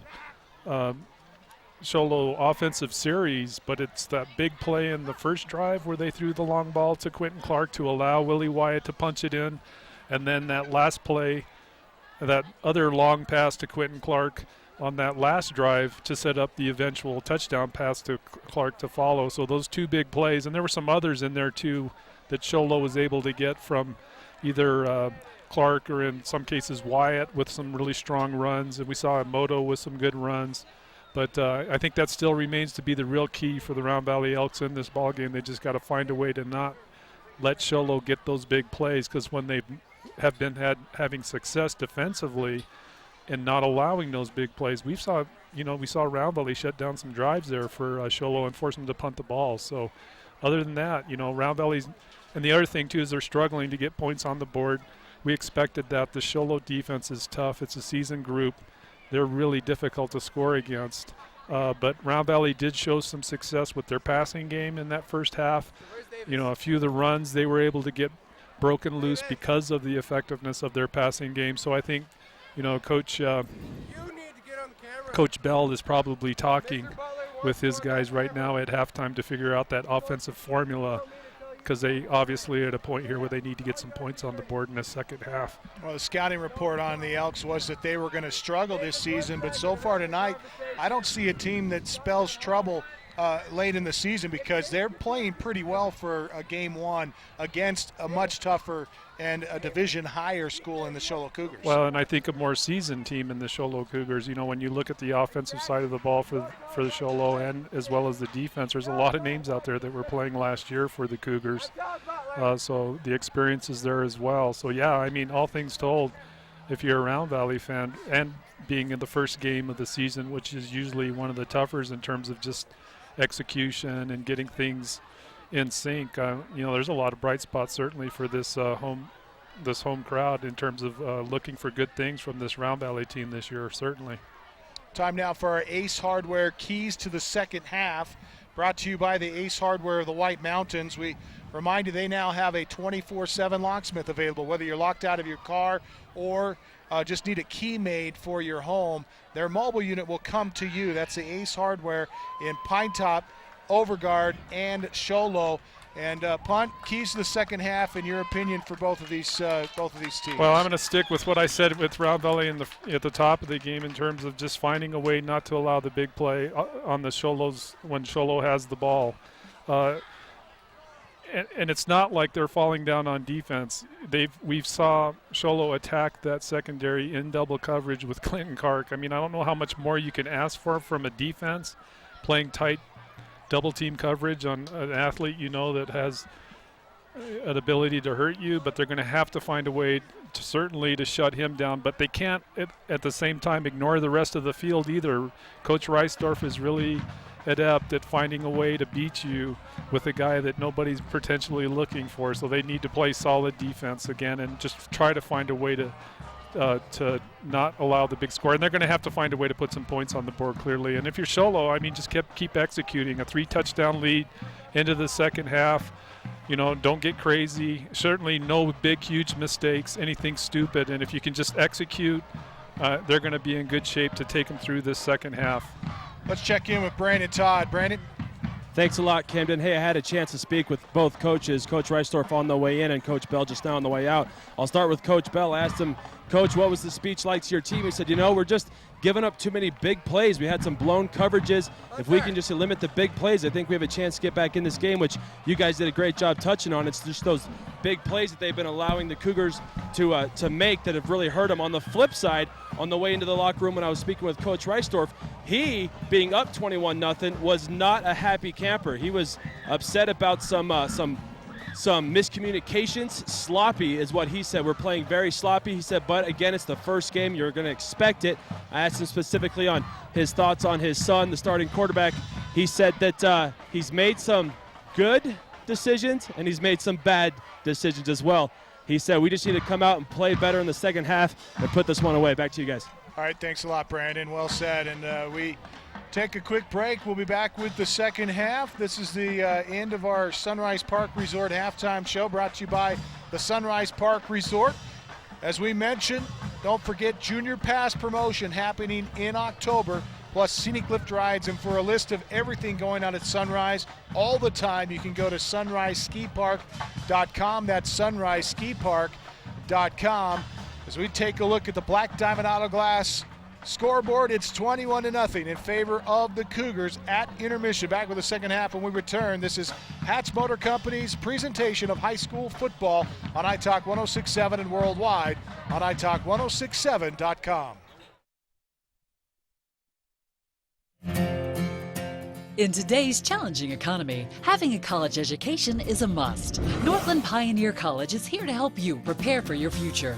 NPC is committed to providing you with the highest quality education with the lowest tuition cost in the state. We offer a variety of advanced learning classes to prepare you for a transfer or associate's degree, personal interest education, or earning your GED. Contact an academic advisor for more information. Go online at npc.edu. Need a fireplace? Ace has that. Need barbecue grills? Ace has that. Need paint? Ace is the best place for that. Need a chainsaw or weed eater? Ace has that too. Ace can even fix your chainsaw and your weed eater. Ace Hardware has everything you need for your home improvement project. They even have a 24/7 locksmith. Locked out of your home or car? Their mobile unit will come to you. That's your helpful place. Ace Hardware of the White Mountains in Pine Top, Overguard, and Sholo. Black Diamond Auto Glass provides the finest full-service mobile and in-shop glass repair services. From free chip repair to windshield replacement, tinting, and more. We're here to pamper you and your car. Black Diamond Auto Glass. Yeah. This job looks perfect. It says you need a high school diploma. You've got one of those, right? Skip the drama. Get your diploma. I got that. Find free adult education classes at finishyourdiploma.org.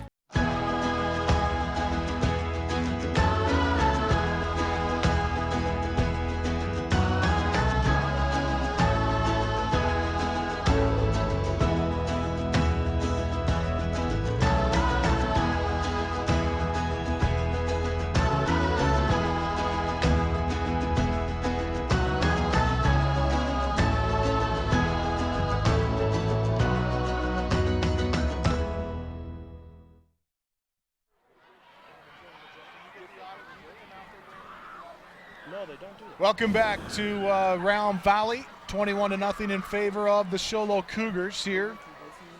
And we remind you that tonight's contest is brought to you by Hatch Motor Company in Snowflake and Show Low. On Main Street in Snowflake and on the Deuce of Clubs in Show Low. Hatch Motor Company, simply the best in service and sales. And say hello to Gentry Hatch for us and tell him you heard him on the broadcast and say thanks for making this broadcast possible. We appreciate their contribution to the kids at Show Low High School and Round Valley High School tonight and throughout the season.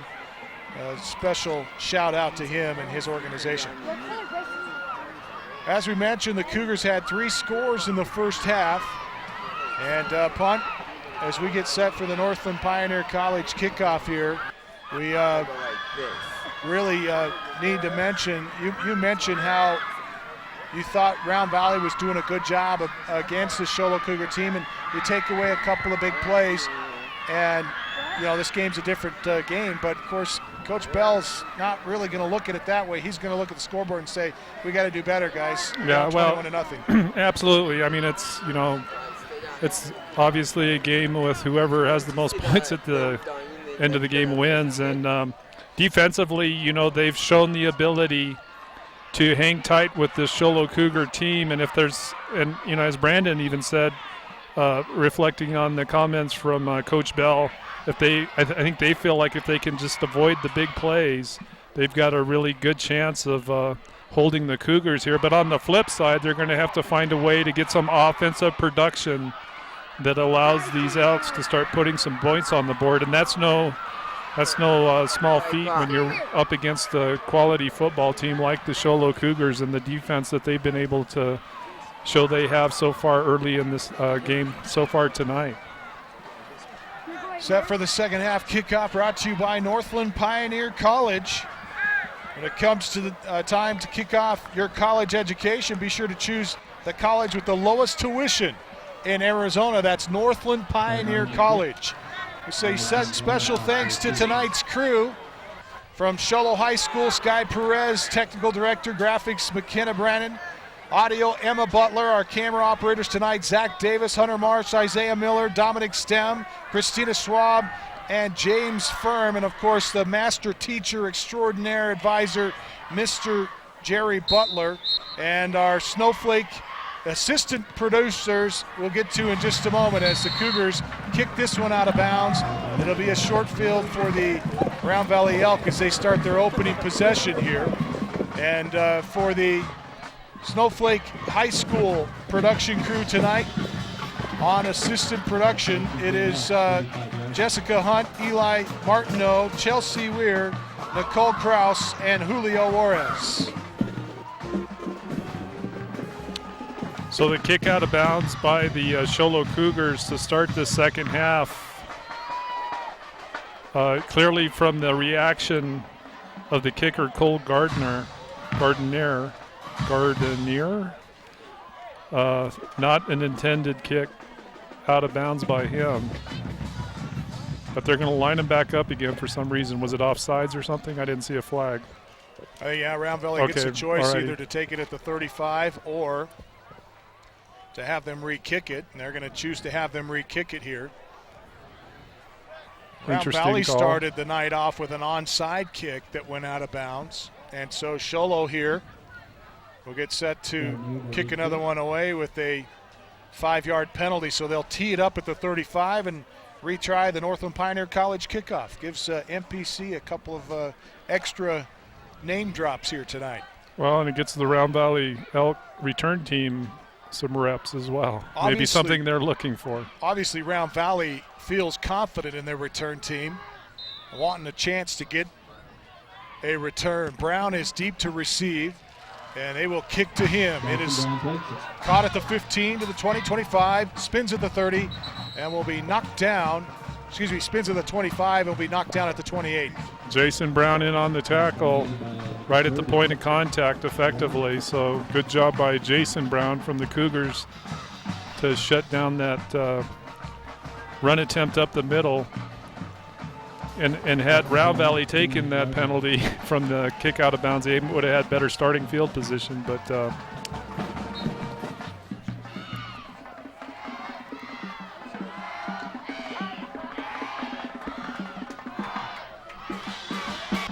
opening paragraph of the third. 21-0 in favor of the Show Low Cougars here. Round Valley with the football. Wolf with a double set. Single back behind him. It's Cortez and Bryson Brown. They hand to Brown. Brown hit in the backfield. Drop for a loss. Back at the 30, call it the 26-yard line. Jason Brown, the first player there by for the Show Low Cougars. And Jason Brown, you know, we've seen him before, Camden. I think he's been playing for this Cougar team since he was a sophomore, playing middle linebacker tonight. Big kid, very physical, does a great job of just reading that draw up the middle and sets his feet right behind the line of scrimmage to make the tackle. Great job. Double set near side. Single receiver out wide to the right. Wolf in the backfield. Sets a man, trying to set a man in motion. Finally gets him to go. That's Braden Brown who comes across the formation. The hand to Bryson Brown, slips the tackle, and will be wrapped up, ball loose. But they say he's down at the 29. You can see the ball popcorn out on the tackle there, but the referee's going to say he was down. But again, you know, Round Valley looking like they might break something off on that right side, but the defensive reaction from the Cougars able to shut it down for really no gain. Been impressed with the running game tonight and just the sheer moxie of these players on the Round Valley side. They're very strong runners as they have not gone down on first contact. Yards after contact has to be pretty big for them tonight. Double sets left and right. From the gun, Wolf, play action. Right side, throws, incomplete. Intended for Brown on the far side, and it brings up fourth down. And that's with blitz pressure up the middle from Willie Wyatt, but the quarterback able to get it out in time. Just led his receiver just a bit too much. Otherwise, looked like a play that they could get a good gain out of. Maybe not enough for the first down with the momentum of the receiver taking him out of bounds, but still, you know, a good pass attempt given the receiver out in the flats there, just couldn't make connection. Single receiver here to the near side, single receiver to the far side. They're going in punt formation here.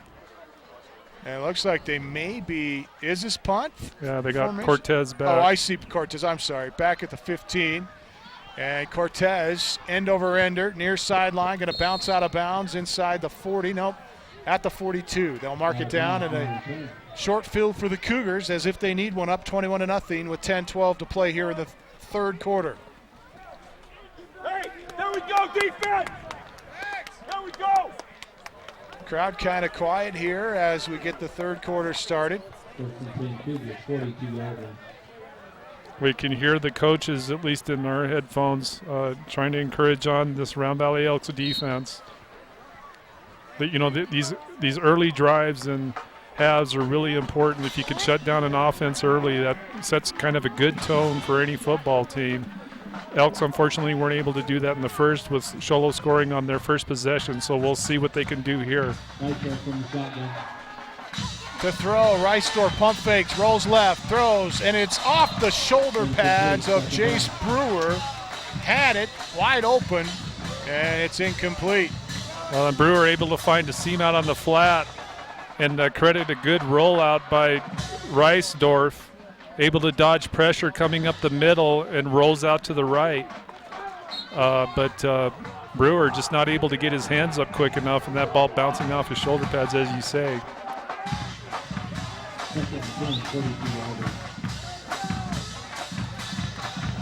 Double receiver set to the left. Rice-Dorf, play action, throws left, and it is caught in the backfield, out of the backfield by Fagoti on a little flare pass that time. And Fagoti back to the line of scrimmage, but not much else, as Braden Brown and Alex Sears on the tackle for Round Valley.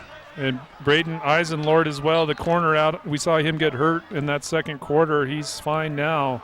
The three of those Elks combining for a great tackle, holding that play for no gain on that swing pass. David Rogers checks out of the Round Valley defensive line up on third down and 10.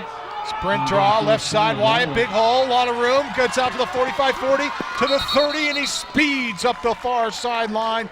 He'll be knocked out of bounds inside the 30-yard line. No, they'll mark him back at the 34.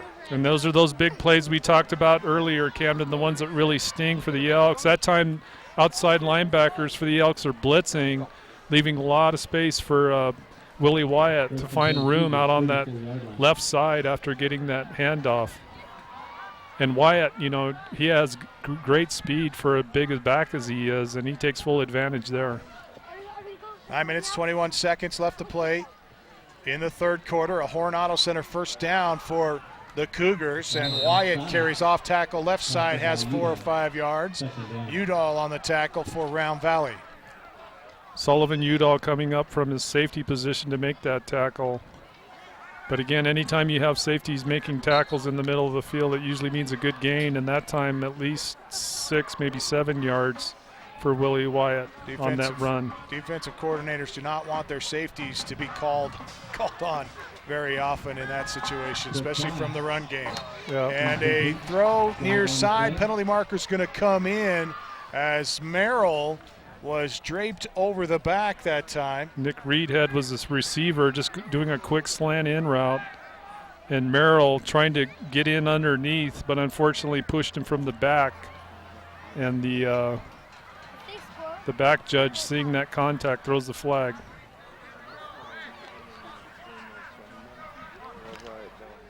Eight minutes, 43 seconds left to play third quarter.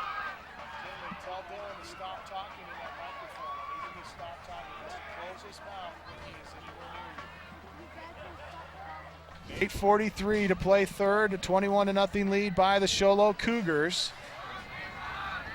And a second down and 5 coming up. Should be a 3rd and 5, right? Is it 3rd down? Got a pass interference. Oh, we should have a first down, right? Automatic first down? Okay, so pass interference is called against Round Valley, and a Horn Auto Center first down for the Sholo Cougars. The ball will be marked at the Elk 13, where the Cougars will try to get their 4th touchdown of the night. They're up by 3 touches already. Snap to Reisdorf, hand to Wyatt, hit at the line of scrimmage, and the Elk are there. Cortez draped around his legs, pulls his legs out from underneath him. Rogers also in on the stop for Round Valley. Yeah, 55, David Rogers, the nose guard for the Elks, doing a great job taking that block head on and just holding his ground and getting to Wyatt initially and starting the tackle for that Round Valley Elk defense. Great play. Reisdorf takes a snap, play action, rolls left, throws, caught by Brown, hit immediately. Braden Brown gonna drag him down, and not much of a gain there for the Cougars on 3rd down. Elks all of a sudden waking up defensively. Well, they're getting more aggressively in their defensive play calling, sending the outside linebackers again on blitz and putting pressure on Reisdorf, who has to get rid of that ball fairly quickly. And then just good contact right after the pass reception as well. There's a snap, Reisdorf rolling right. Looks, fires near side, and it is incomplete at the goal line. Throwing to Fagoti underneath. And I think one of the pleasant surprises tonight is that the Cougars have shown that they've got a lot more weapons than just Quentin Clark tonight, and they have used him sparingly and done a pretty good job of spreading the ball around. Well, they've got players in like Nick Reedhead that we didn't see at the wideout in the first half, so clearly Coach Reisdorf taking advantage here to get some experience in with these other players. Reisdorf to throw, and it is into the end zone, and it is incomplete on 4th down, and Round Valley going to make another defensive stand, and that's going to get the Round Valley Elk fans a little bit more excited here. You bet. Great defensive stand down deep in their own end of the field, so that's big time for the Elks here. Hopefully, you know, the coaches want to take advantage of this and get some momentum swing out of it if they can. 7.5 to play here in the third. The Cougars lead 21-0 over the Round Valley Elks, and the Elks with the football though will have some distance to go as they'll take over on their 13. Wolf from the gun. 2 receivers left, 2 to the right. Fake it to Cortez, throw near side, a lot of contact, no call. Fillingham Levi Fillingham coming in on that pass and made contact with the receiver right when the ball got there or close to it. Of course, Coach Bell for Round Valley not happy with that call given the contact, but that's a close play. You know, that's good timing by Fillingham to get there defensively. 7:25 to play in the third, and we'll check in with our sideline reporter after this play. Second down and 10, play action again. Wolf pump fakes. A lot of time, throws down the middle, and he overthrows his intended receiver, Bryson Brown. Let's check in with Brandon Todd. Brandon? Thanks a lot, Camden. Hey, you guys were talking about how we haven't seen much of Quentin Clark in the second half. I talked to him before the second half started, and he said he was having a little bit of a headache. Now, I don't know that that's part of the reason. It's just speculation. I'll try to get more information on that, but that could be some of the reason as why he hasn't seen much action in the second half, Camden. All right, thanks a lot, Brandon. And, you know, he fell to his back and head on that reception there in the end zone, and that could be part of the problem, Punt. It could be, certainly. 11-yard line. 21-0 Cougars. Elks trying to convert on third down. Avoiding pressure. Wolf throws, and it is almost caught twice. As I believe the initial intended receiver was Marshall Donaldson, and then deeper in the set after he tipped it, I believe it was Braden Brown who got the second opportunity at it. Both players unable to come up with it. That time Wolf just put a little too much air underneath it, had a little too high for Donaldson. Yeah, definitely. Kyron Wolf, though, great job rolling out and staying patient, just waiting for the open receiver to find that open seam. And as you say, Camden, just unfortunately throwing a little high. Although maybe he was throwing for Brown. Right, both of them were in the line of fire. Maybe he was trying to get that pass to Brown. Donaldson able to get up and get his hands on it. Cortez with another good punt here. It's a little low, but Brewer able to pick it up. And here's the picket fence. Couple of blindside blocks. And we get a penalty marker come in late as Brewer gets it to the Elk 30-yard line on a good return.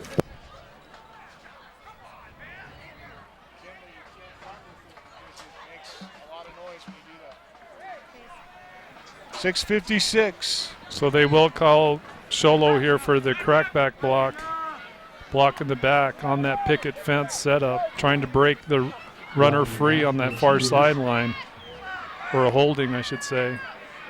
So that'll bring the ball back close to midfield.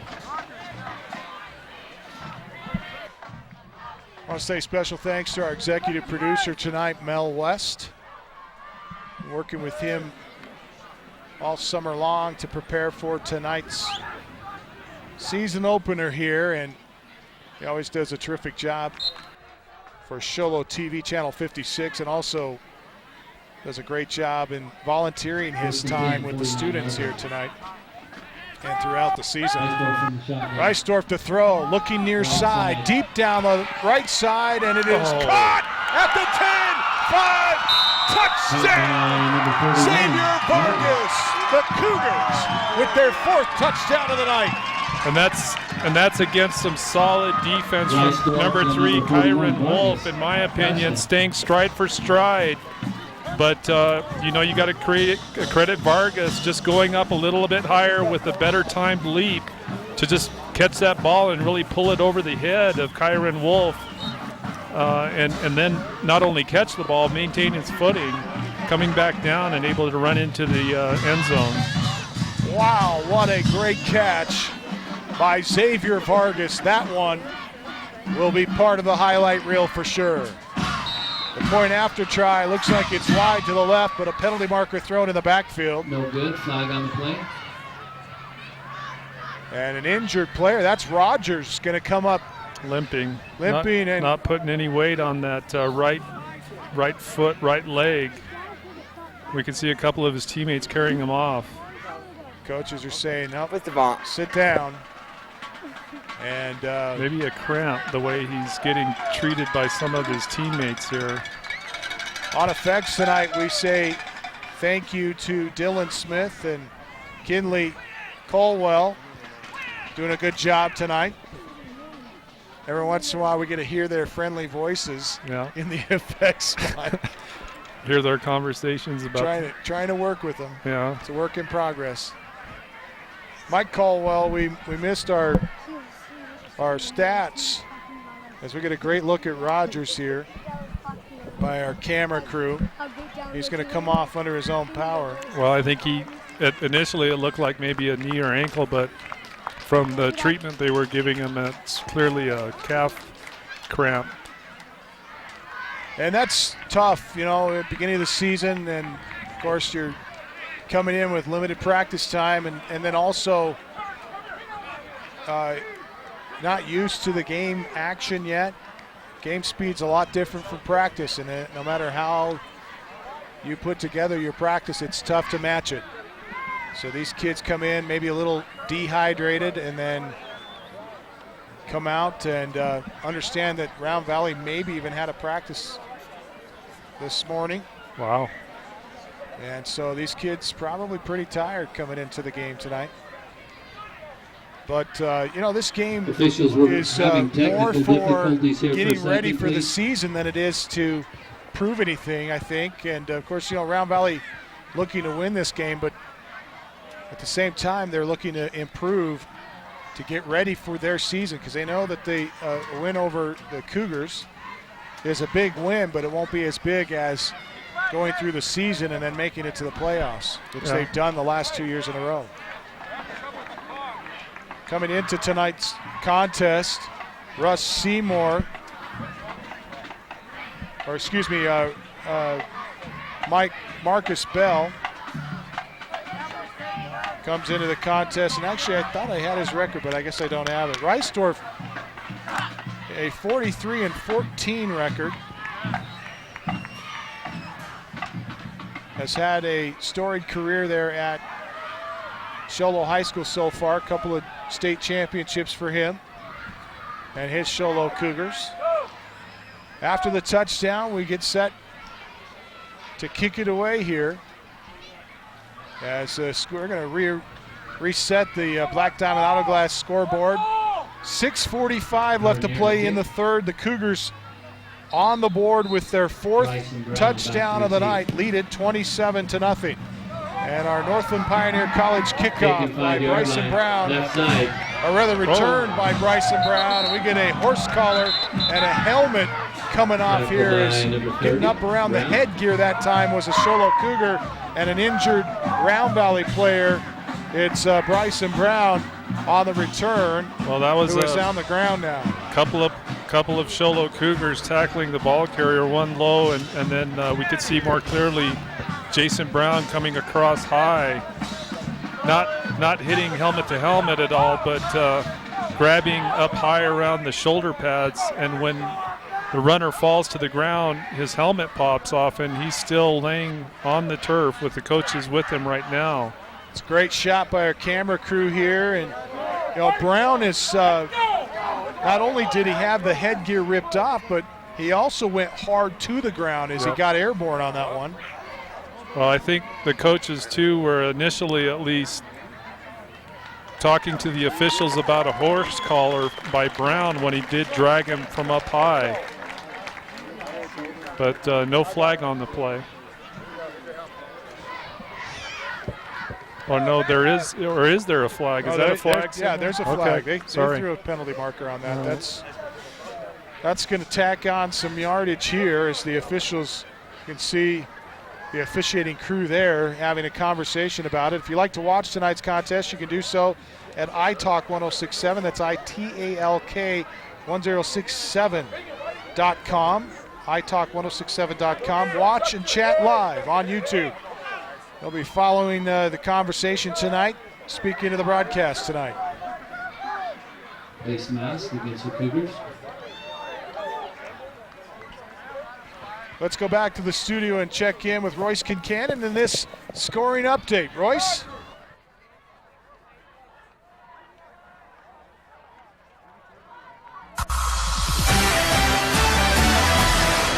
Thank you, Camden. We've got scores from around Division III football. Snowflake Lobos 27, Amphi 0. Blue Ridge 8, St. John 0. Payson all over Window Rock by a score of 44-0. And it's the Show Low Cougars 27 and the Round Valley Elks 0. Back to you. All right, thanks a lot, Royce. The Round Valley Elk here are going to be the benefactor of a horse collar penalty here and a 15-yarder at that. That'll give them great field position here, but they need 4 touchdowns to tie. Down 27-0 with 6:22 remaining in the third. Yellow Jackets up 8-6 over St. John's in that game as Kyron Wolf trying to get to the edge and another penalty marker thrown. Let's check in with Brandon Todd. Brandon? And there's a little bit of a, you got me? Gotcha. Okay, hey, there was a little bit of a discrepancy, if you will, on what that previous flag was going to be. They called it an intentional face mask. The coaches over here on the Show sideline didn't think it would be an intentional face mask. And on the very next play, as you just saw, there's another personal foul face mask. So I can't imagine the Show coaching staff is going to be happy with this back-to-back personal fouls. All right, thanks a lot, Brandon. And I think Brandon hit the nail on the head there. That's certainly not what you want out of your team up by 4 touchdowns. Well, and you know, we mentioned that being one of the keys for Sholo is not to make big mistakes, and certainly 2 of them back-to-back, giving Round Valley some big field movement here offensively. And Wolf in trouble. He's going to be sacked in the backfield. Willie Wyatt, the first one there. Tenney also in on the stop. A loss of 12 yards on the play. That's just great quickness by the linebacker Wyatt. Once he gets through that line of scrimmage, you know, Kyron Wolf, certainly a quick player himself, but Wyatt just being persistent and pursuing him down for that big loss.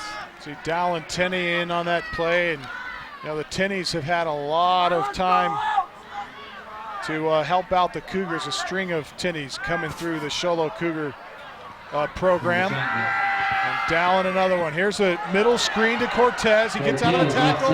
A great move to get past another would-be tackler and out across the 45. He'll be knocked down at the 46. Well, as you say, Camden, you know the run after the catch really important, and Oscar Cortez just doing an outstanding job after that catch, not knowing where the defenders are. He has to spin around, and once he looks downfield, quick feet, able to find open space and get a big gain here for the Elks. 2 receivers to the near side. They set a trip set out wide right and an empty backfield for Wolf, who stands in the gun on 3rd down and 14.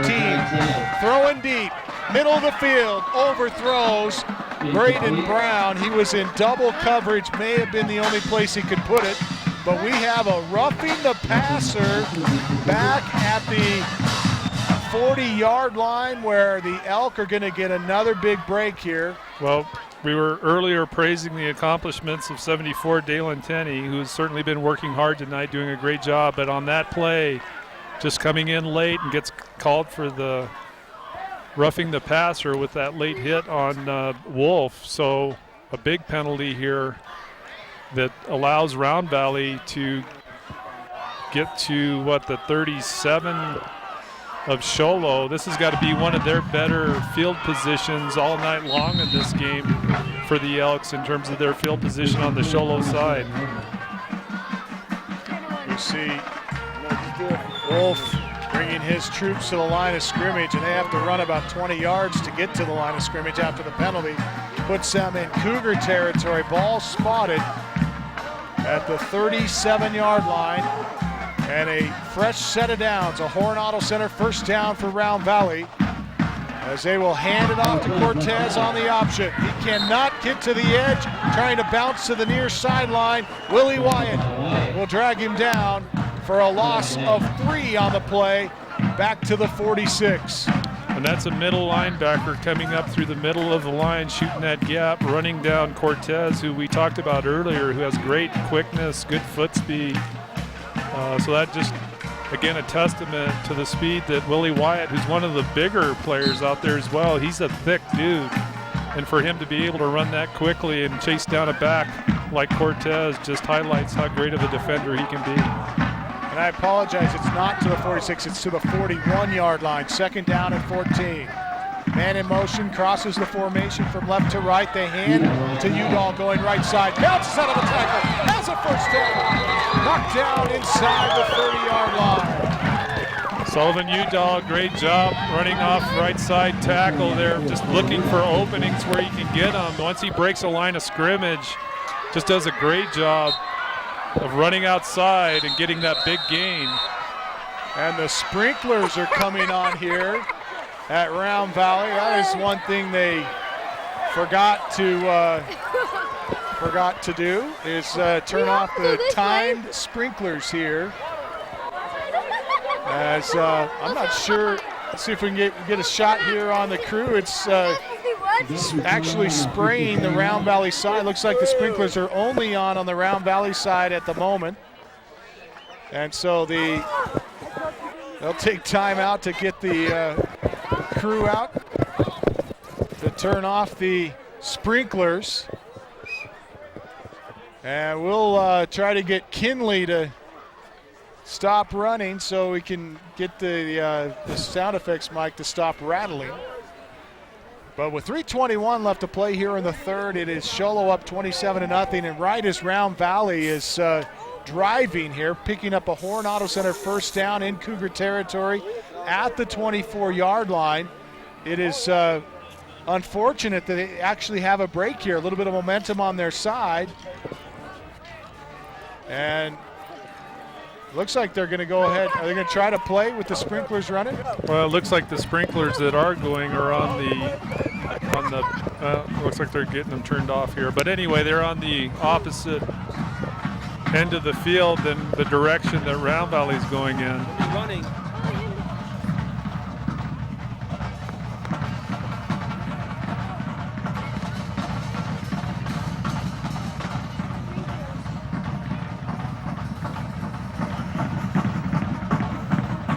Maintenance crew, I believe, is trying to shut off the sprinklers. I imagine it's not necessarily an easy thing to do. Sprinklers on a timer, and I'm not sure where they have to go to turn it off, but you can always shut off the water main, but then no one has any water in concessions or at the bathroom. Well, it looks like they were able to get the job done, and then the one sprinkler that had been going looks like it's turned off now, so play ball. Round Valley, after picking up the first down, will have it at the Cougar 24-yard line. Wolf sets up under center, eye tandem in the backfield. And it is Cortez on the carry, Wyatt on the tackle, a loss on the play as the Cougars were right there defensively on first down. Loss of 6. Well, great job by Willie Wyatt from that middle linebacker, inside linebacker position. He's reading the guards, and when he sees that pull, he's just shooting the gap and able to get through into the backfield for Round Valley before they can even get out of the backfield. So just outstanding linebacker play by Wyatt.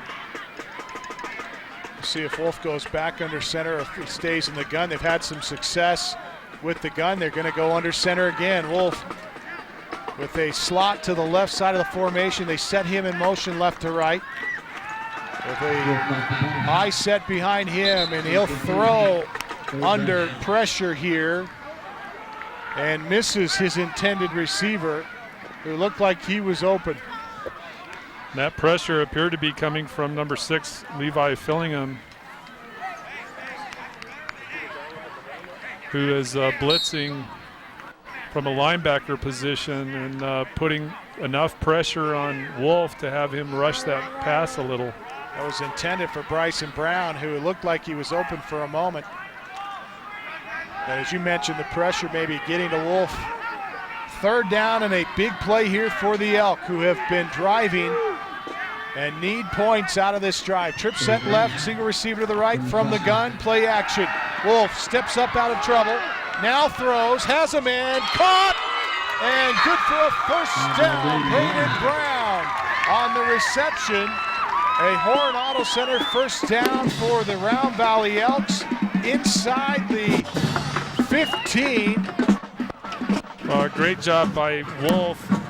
One, avoiding the tackle of Willie Wyatt.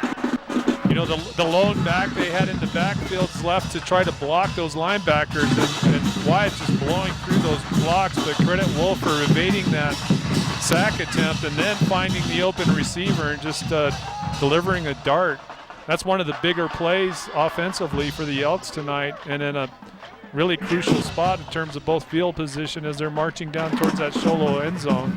Check of the Black Diamond Autoglass scoreboard, and it's Sholo Cougars up 27-0 over the Elks. And they bring the chains on to measure, and it's good for a first down.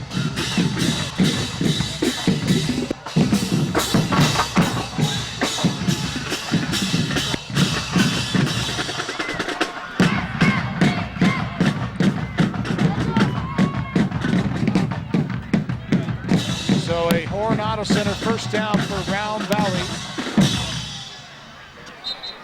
And from the Cougar 14, Wolf in the gun. Single back in the backfield is Sullivan Udall.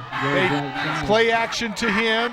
In trouble. Wolf going to be sacked in the backfield. Willie Wyatt chases him down, grabs him from behind, and he cannot get away from him. And again, just great speed by Wyatt. You know, not only a strong player inside for their defense, but you know, when he turns on that speed, he's a force to contend with. Wolf is, you know, an evasive quarterback. We've seen him roll tonight and get free and throw some good passes, but with that kind of pressure, that just makes it doubly tough. Well, you can say that again, and you mentioned him turning on the jets there. And you saw that explosion of speed coming in right as he broke through the line of scrimmage. Not many players can get away from that in this league. In any league, really. There's the snap, and looking to throw, and it's intercepted. Wyatt steps in front of the pass. He's going to go the other way. Midfield, 45-40. He'll be tripped up, and Wolf makes a touchdown-saving tackle at the Round Valley Elk 37-yard line. Well, Wyatt read that screen. You know, he hung tight and was just reading the eyes of Wolf, and when he saw that delivery on the screen pass, just simply stepped in front of the intended receiver, gathers it up, and then turns it on. And we talked about his speed, and we could see him explode, but you know, credit Kyron Wolf not giving up after throwing the interception, takes the right pursuit angle against a pretty big dude in Willie Wyatt, and just does a great job with that open field tackle to prevent Sholo from scoring the touchdown. Yeah, Wolf, to his credit, he never saw him. Wyatt was tucked in behind another player, and he kind of just stood there knowing what was going to happen, as you mentioned, reading the play well.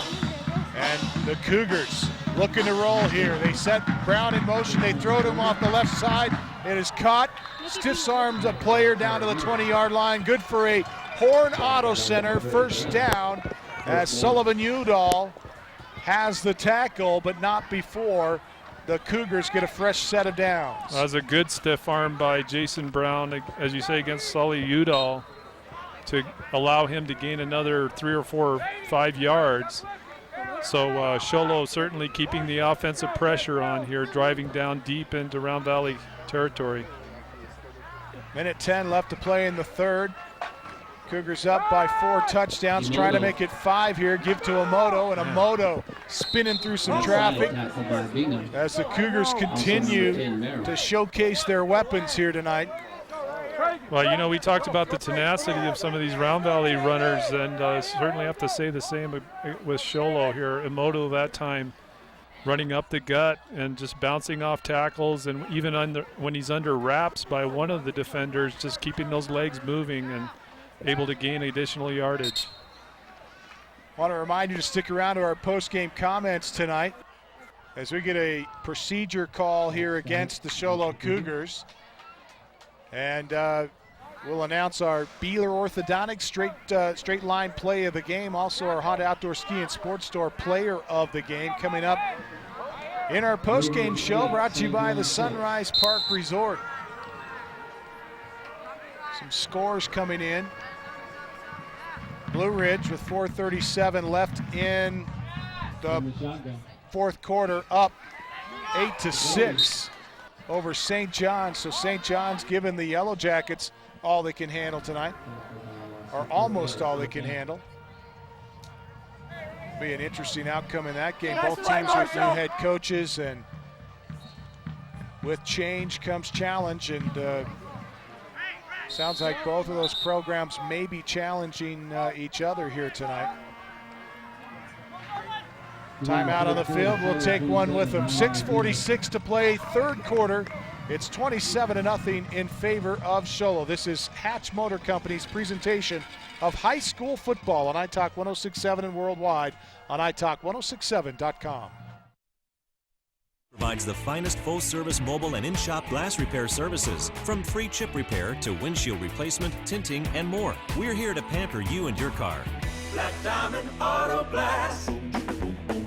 Yeah. This job looks perfect. It says you need a high school diploma. You've got one of those, right? Skip the drama. Get your diploma.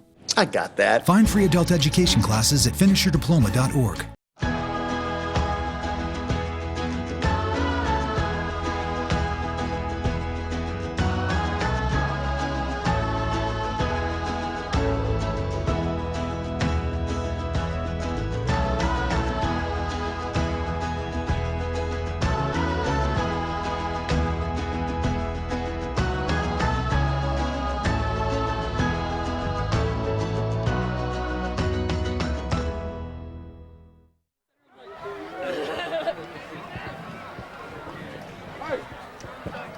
Welcome back to Round Valley at the end of the fourth quarter.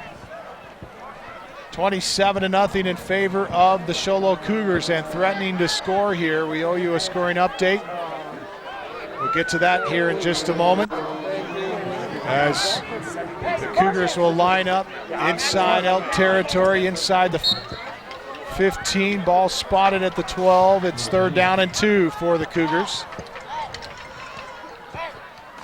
And the snap and give to Amoto. Amoto tries to spin, gets hit in the back by Cortez, and upended after a gain of 1.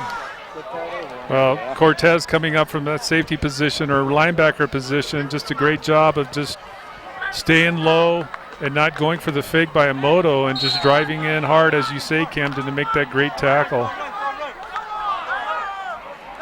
Couple receivers to the near side, single receiver to the right. Single back in the backfield with Reisdorf on 4th down and 2. Going for it, throw it, almost picked off.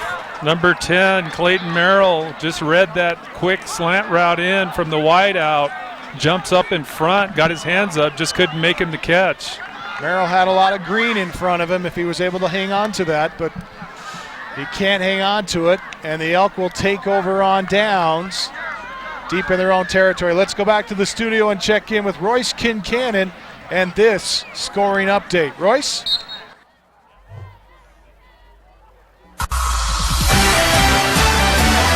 Thanks, Camden. We've got some scores from around Division IV football. Pace and Longhorns all over the Window Rock Scouts, 44-0.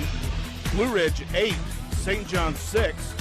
Snowflake scored twice in 1 minute and 18 seconds, and they now lead Amphi 40-0.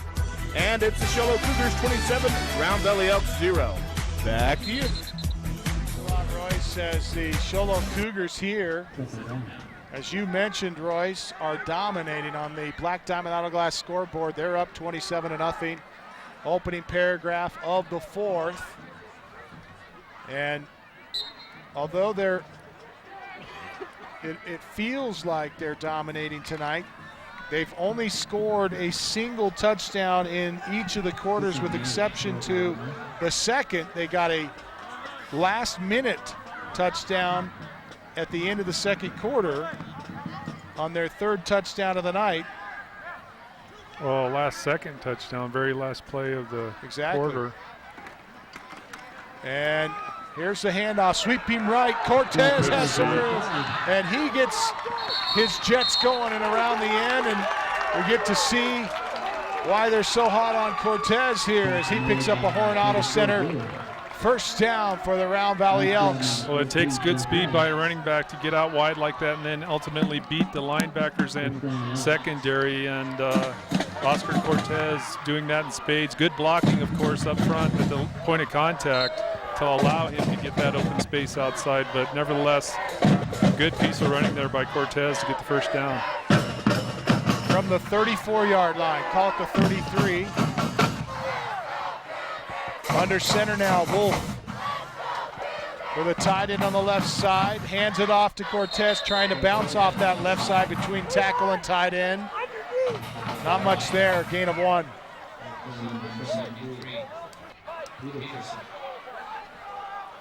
Ten minutes, 11 seconds remains here.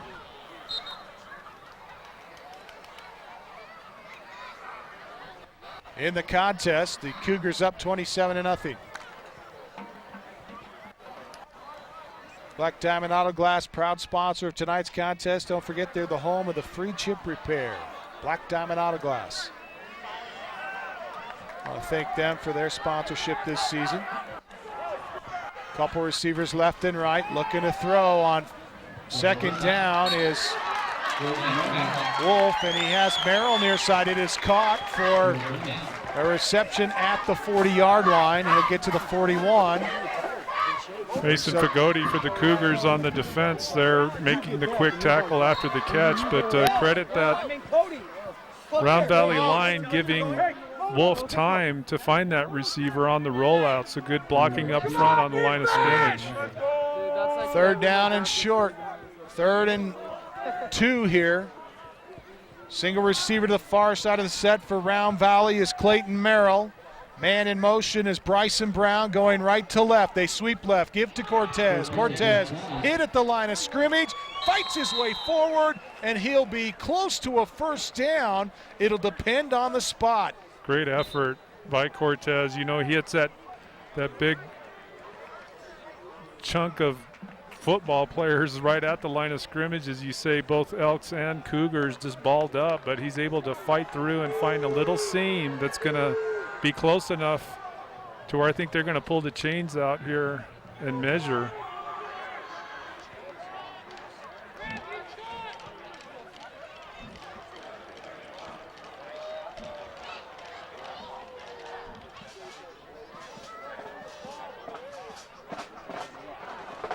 And it'll be a first down, a Horn Auto Center first down for Round Valley.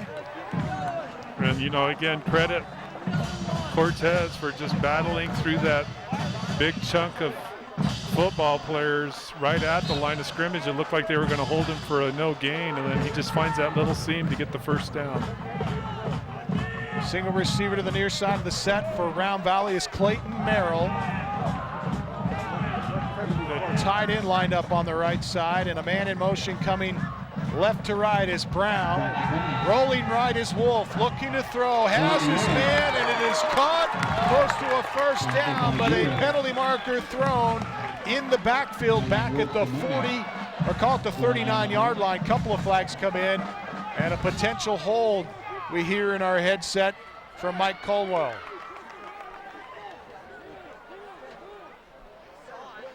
Well, and the flags, 2 of them thrown right at the deep in the backfield for Round Valley, where we saw some of the linemen taking on those rushing Sholo defenders. So clearly a holding call coming here. See the coaching staff up in the stands, the crew from Sholo side on that shot previous to that. Probably upset with the play that time.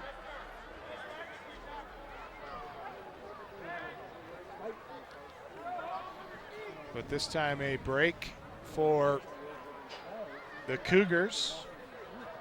And Round Valley will be assessed the holding call. Holding is a tough penalty because it comes from the spot. And it's 10 yards from the spot, but they only marked off 5. Now they mark off 2 more, so it went 7 yards. Is that right? Did I miss something there?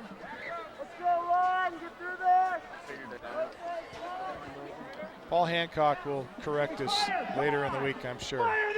So it's first down in a zip code with a man in motion right side. That's Cortez looking to throw. Wolf has Cortez, but Cortez can't quite come up with it. Wolf threw it just a little bit too far out of the way. It looked like Cortez was kind of shadowed that time. Had a defender between him and Wolf. Right, and that defender, number 15, Chris Emoto, the linebacker, that's why I think why Wolf put some air underneath it, because you could see Emoto coming in underneath, and not sure if Emoto was able to get his hands on it, but still good solid defense by the linebacker covering that in that flat coverage on that zone defense. Receiver to the left side of the set.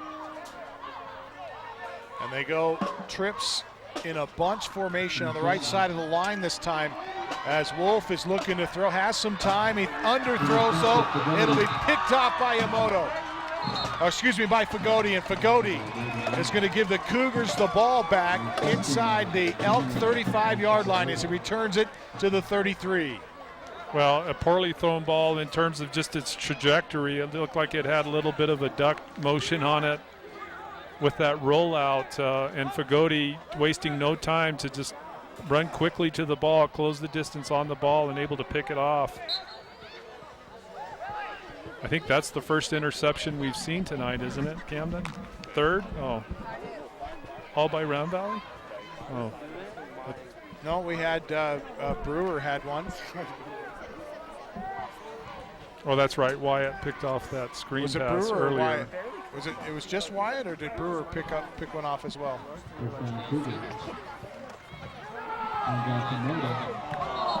And Emoto looking for some room, has a big hole open up here.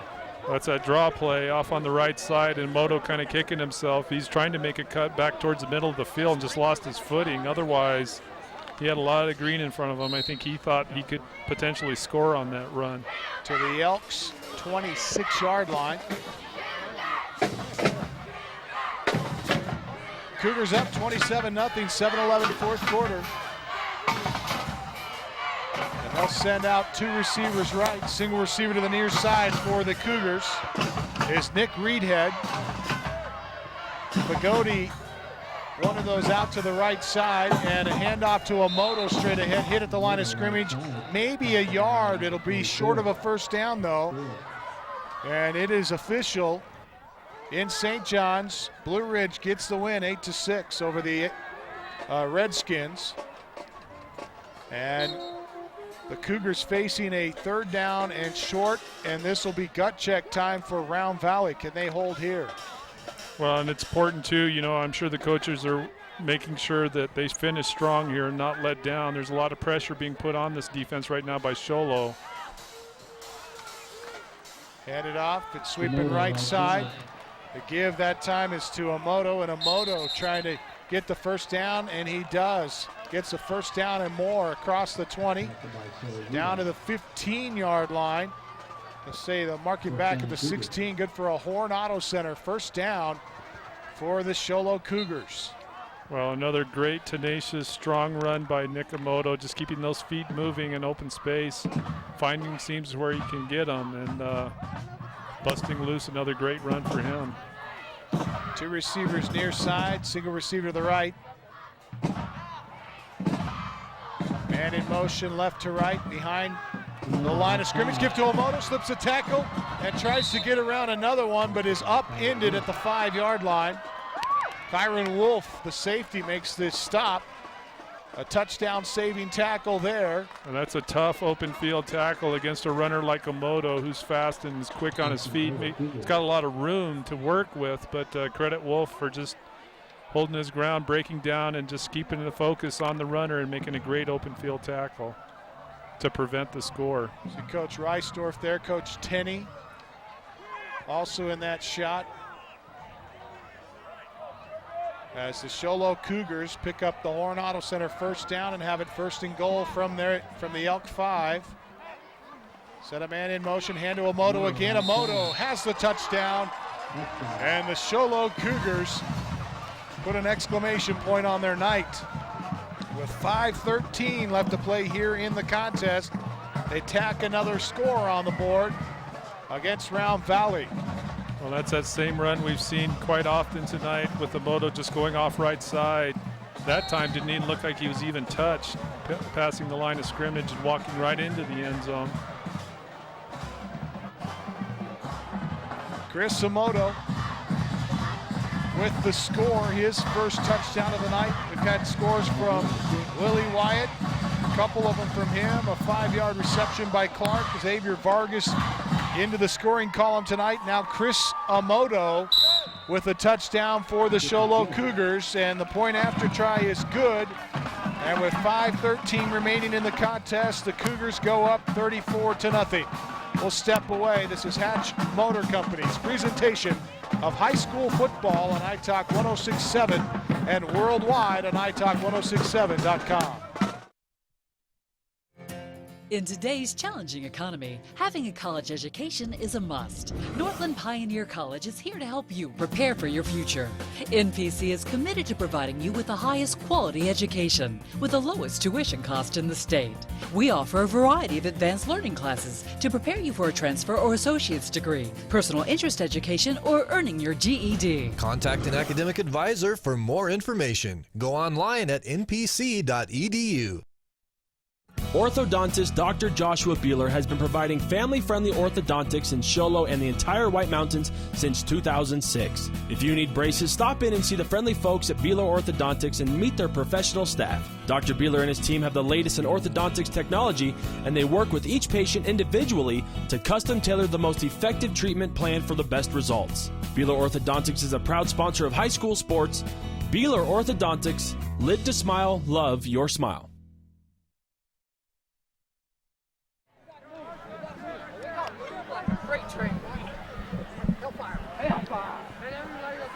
Welcome back. 5:13 left in the contest. Black Diamond Auto Glass scoreboard puts the Cougars on top 34-0 here in the fourth. Deep kick, Brown fields it at the goal line. It'll be a touchback as he had a foot over the line. It'll be a 20-yard field on the touchback. Excuse me, 80-yard field on the touchback as the ball will be spotted at the 20. And we take a look at other games tonight. So we've had some scoring updates for you. Blue Ridge beats St. John's tonight in their season opener. Snowflake at Amphitheater will await a Black Diamond Auto Glass scoring update from Royce Kincannon in that game. Alchesay didn't play tonight. St. John's and Blue Ridge, as we mentioned. And then, of course, this one here. Next week, we'll be at Snowflake as Tempe Prep will travel to the mountain to take on the Lobos. Alchesay will be at Tuba City. St. John's is hosting Globe. Round Valley is going to take the week off, as is Blue Ridge. And the Sholo Cougars will play Chinle next week as we get into week 2 of the season. Lots of great football to be had. And you know, we've had kind of some changes in the conference. Seton Catholic is moved out of Division IV football. That's a team that, of course, a lot of Division IV teams will be happy to see go. Not sad to see leave. I don't know how to say that politically correct, but point is that Seton Catholic has always been one of those teams that is difficult to get past in the playoffs, and so I think teams from up north are okay with them moving up a division. It felt like they've needed to for a while. No comment. Punt. I don't want to get the station in trouble. Punt, you know how I feel about yes. private schools. Okay. They're mismatched. All right, well, we'll take that with a grain of salt then. Like I'm higher than you.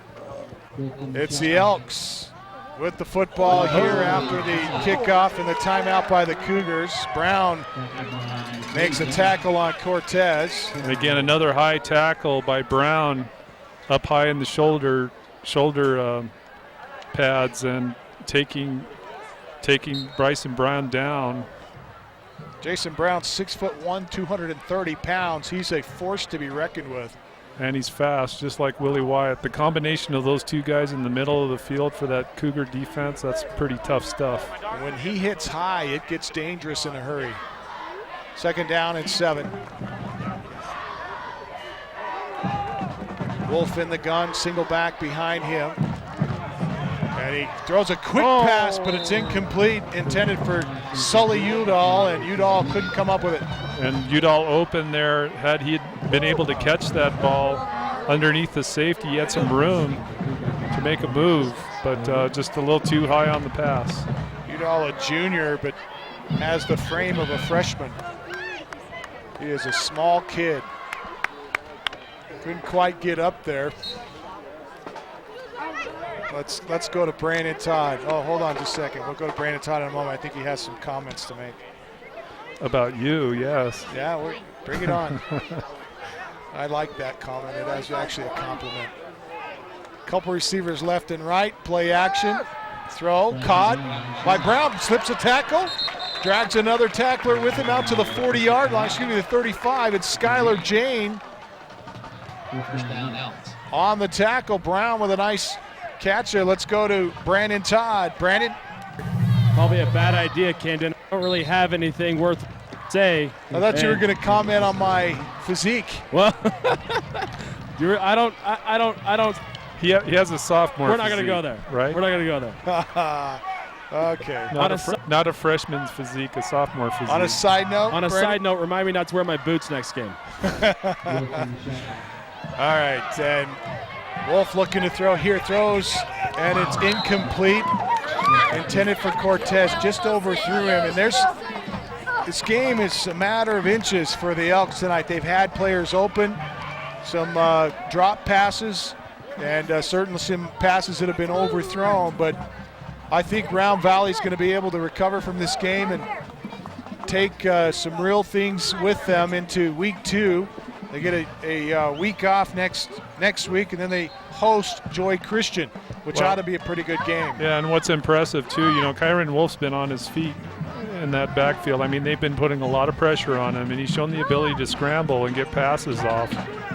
So you can imagine what he'd be able to do had he had time to set up and throw passes downfield from the middle of the pocket. Play action, and Merrill makes the reception as Round Valley picks up another Horn Auto Center first down. You're at home with Horn since 1991. And the Elks moving the chains, I should say. 3.5 left in the game, down 34-0, trying to tack some points on. Wide receiver to the far side. Well, we don't have his name yet. Number 2 out wide to the far side. That's Donaldson. And they throw to Donaldson, and it's incomplete. Donaldson let it go out of his fingertips. And, that's a prime example of what we were talking about earlier. Just not quite there with the pass yet, and that's going to come. Absolutely. This is the first game of the season. We've heard the coaches even talk tonight about, that they always feel they can do better. A lot of mistakes usually in these early games.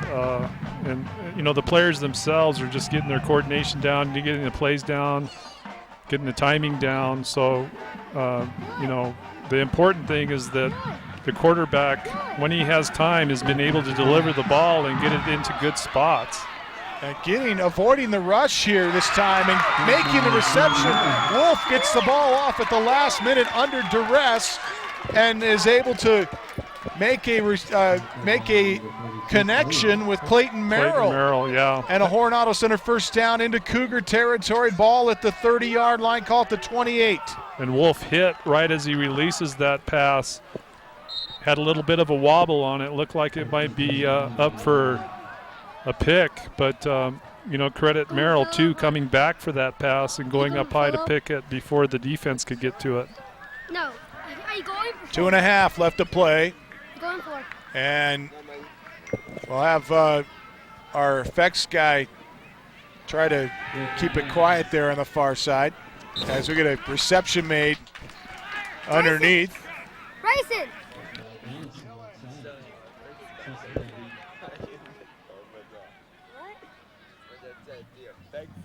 And 2:15 remains here in the fourth. Clock rolling here with a 34-0 lead as we hit the 2-minute mark of the contest. Merrill wide to the near side along with Brown. Couple receivers wide left, empty backfield. One receiver in tight on the right side. So a trip set right, 2 to the left. Wolf to throw on 2nd and 8, and it's tipped and incomplete. Off the hands that time of a Sholo Cougar. Weston Kime makes the tip. And the incomplete pass stops the clock with 1:44 left in the contest. I'd like to see Round Valley get points here. I know Cougar fans aren't interested in that, but it'd be nice for them to take that positive with them into next week. Same set. This time, though, with a back in the backfield. Single receiver left, trips right. Play action, Wolf to throw, rolling right. Throws across the middle, and it's tipped and incomplete. Merrill, the intended receiver, and he was wide open across the middle that time. They threw it a little behind him. He had to stop to come back with it, come back for it, I should say. But well, that ball had some zip on it as well. And Merrill, who we've seen gather up some passes tonight in pretty good shape, just able to get one hand on that, but with the speed behind that ball, just not able to bring it in. Round Valley facing a 4th down and 8. We'll go for it here with Wolf in the gun. Take the snap, play action, roll right. Throws, caught. Cortez got his feet down inbounds and pushed out of bounds at the last second. That's a good route by Cortez, but an even better pass by Wolf, finding that small window right before Cortez hits the sideline, and just a good timing pass, good delivery on the pass. So great execution all the way around to get the first down for the Elks. Keep this drive alive. Coronado Center first down to the Sholo Cougar 17. Trip set left. Single receiver to the right side. And play action, rolling left is Wolf. Wolf throws, and it is Merrill, but he looked upfield a little too soon on the play. He had it in his hands and lost it. You see Merrill coming back upset with himself on that play. Well, we had coverage on it by Dominic Cerna, but another well-delivered pass into a pretty small window. Clayton Merrill just not able to grab, to pull it in after getting his hands on it. And as you say, Camden, I think it was a function of him wanting to run downfield, taking his eyes off the ball before he had it in hand. Single back in the backfield behind Wolf is Sully Udall. Wolf to throw, throws across the middle, Merrill wide open, 5, touchdown, Round Valley gets their first touchdown of the night, 18 yards on the score. That looked like the exact same route with Merrill dragging across the middle with all the other action going out towards the left, and that time Wolf able to find him wide open right in the middle of the field underneath the safeties, and Clayton Merrill able to just jog right into the end zone for the first score tonight for the Elks. Minute 14 left to play in the contest, and Round Valley finally on the board. Bryson Brown punches the point after try through the uprights, and it is 34-7 in favor of the Cougars. We'll step away. This is Hatch Motor Company's presentation of high school football on iTalk 106.7 and worldwide on iTalk1067.com. Black Diamond Auto Glass provides the finest full-service mobile and in-shop glass repair services, from free chip repair to windshield replacement, tinting, and more. We're here to pamper you and your car. Black Diamond Auto Glass. Yeah. This job looks perfect. It says you need a high school diploma. You've got one of those, right? Skip the drama. Get your diploma. I got that. Find free adult education classes at finishyourdiploma.org.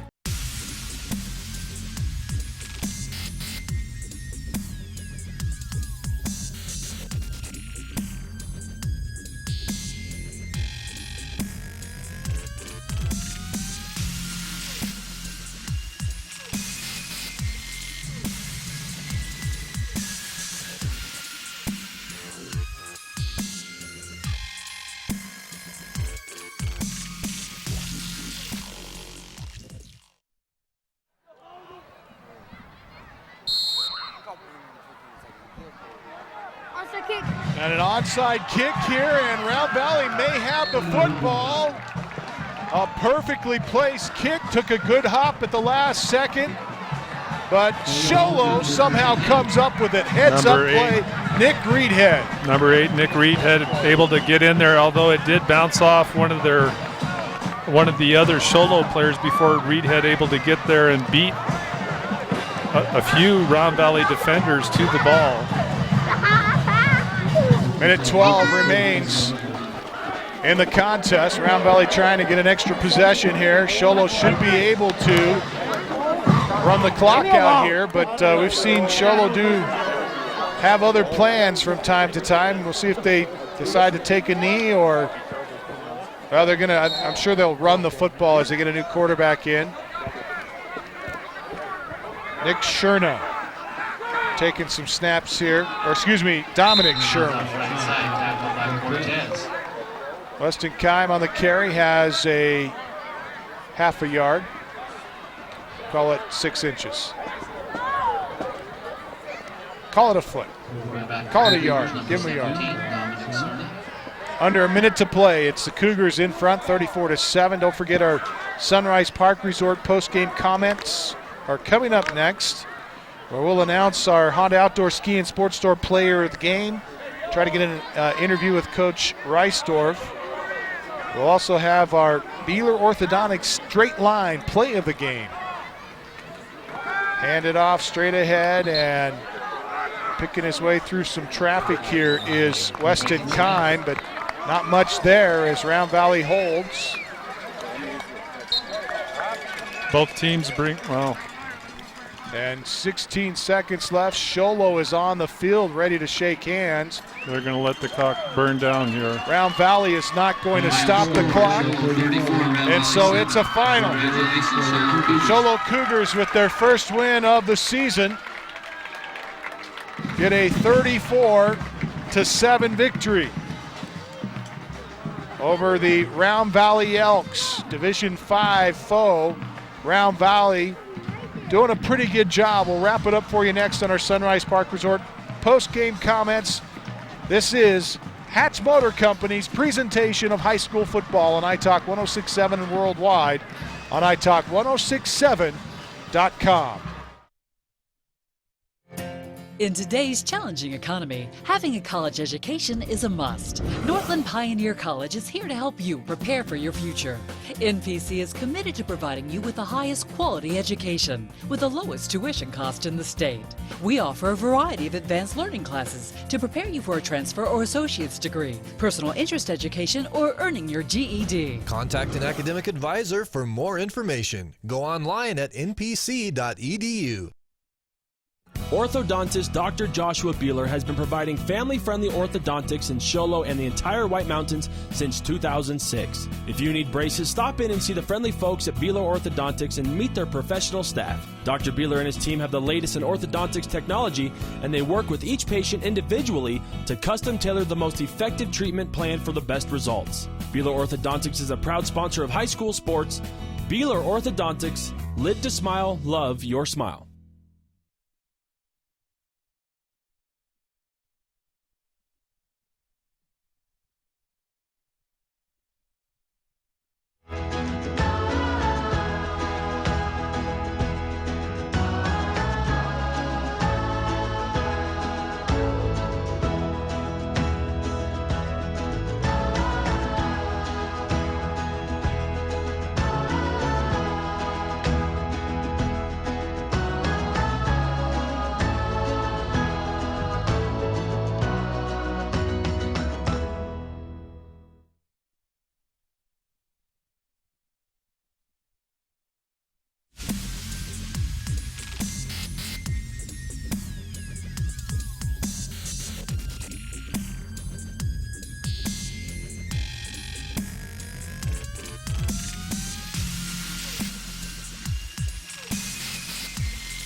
Welcome back to Round Valley High School. Home of the Elks and host tonight to the Show Low Cougars, and the Cougars were not very gracious hosts as they defeat Round Valley on the Black Diamond Auto Glass scoreboard by a final score of 34-7. And we recap the game for you. The Cougars got the opening drive and took it 65 yards on 9 plays, capping the drive off with a 2-yard carry by Willie Wyatt, one of 2 touchdowns for him tonight. The PAT makes it 7-0 with 9:44 left to play early in the contest in the first quarter. Neither team able to score throughout the rest of the second quarter, and then Show Low comes in and picks up another touchdown, this time a 10-yard carry by Willie Wyatt. A good PAT puts Show Low up 14-0 as we go to late in the second quarter. And in the first half, in fact, in the final seconds of the first half, Quentin Clark goes up in the air for a jump ball and is able to come down with a 5-yard reception to make the touchdown catch. And a good PAT put the Cougars up 21-0 at intermission. And it looked like the Show Low Cougars were going to roll from that point on. And they, for the most part, did. However, only scoring once in the third and once in the fourth. They get a score out of Xavier Vargas, a 50-yard reception from Rice-Dorp to Vargas, 27-0 with a PAT no good at that point. And then the fourth score of the game for the Cougars was Chris Emoto had a 4-yard carry to cap off a Cougar drive to make it 34-0 with 5:13 remaining in the contest. Round Valley finally getting points up with 1:14 left. Clayton Merrill on an 18-yard pass reception, the PAT good, and our final. Show Low wins it tonight, 34-7. But any surprises in your mind with the outcome of this game or how this game was played? Well, not really. I mean, you never know what the score will end up being, but in my mind, just looking at the experience that Show Low had, and of course being a division higher and having more players to work with coming into tonight's game, in my mind, I felt like they had kind of an advantage and wouldn't be too big of a surprise that they'd come away with the victory tonight. And, really what hurt Round Valley is what their own coach said and what we talked about at the top of the game. Those big plays is really what hurt Round Valley. Had it not been for some of those big plays, and let's be honest here, I mean, some of those big plays Show Low created just through some great athletic performance. Quentin Clark with those big catches. Some of it had to do with blown coverages and maybe not as tight a defenses I'm sure as Coach Bell would like to see, but some of those plays are just because there's some good athletes out here playing some really good football. And so you never want to expect to see a lot of that. If you're a Round Valley fan, I'm sure they were hoping they wouldn't have those big plays get them, but I think in the end of the night that's probably the theme for Round Valley is they just got to find a way not to let those big plays hurt them as much, because the game in between those big plays, they're a very good football team, physical, just like we knew they would be. They're not going to back down from anyone. They don't care if you're a bigger school or not. They're going to come and play smash mouth football. Offensively, I'm sure they feel they've got some work to do, but the bright spot is they have a quarterback that's very mobile. When he has time and space, he's shown the ability to deliver the ball to receivers and to pretty tight windows. So that's got to be a very promising attribute for the Round Valley Elks offensively for them going forward. But clearly, there's other things that I'm sure they'll want to work with in this next week leading up to their game next week. All right, we're going to go down to Brandon Todd in a moment. His mic is working, and hopefully he has a interview with Coach Rice-Dorf, and hopefully we can cue him. We'll get to him in just a moment. Looks like he's going to gather up Coach Rice-Dorf, and let's go down now to Brandon Todd. Hey, thanks a lot, Camden. I'm here with Coach Rice-Dorf. Coach, a good win on the scoreboard. If I know you like I think I do, you're not 100% satisfied with tonight's game, are you? No, but it's game one, and so I just got to learn what we're doing on offense.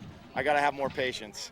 And I kind of lost my patience in the first half, and so that affects players in the wrong way. So I got to be a better coach in that sense, understand what we're – and I'm talking about Rhett, my own son, because we got heated there. I don't know if you could see that, but I just got to learn that he's got a lot on his table with dissecting defenses at the line of scrimmage and be patient, because he really is doing a pretty good job. And I think we got a pretty good team. Very honest comments from you, Coach. I got to ask, we didn't see Quentin Clark at all in the second half.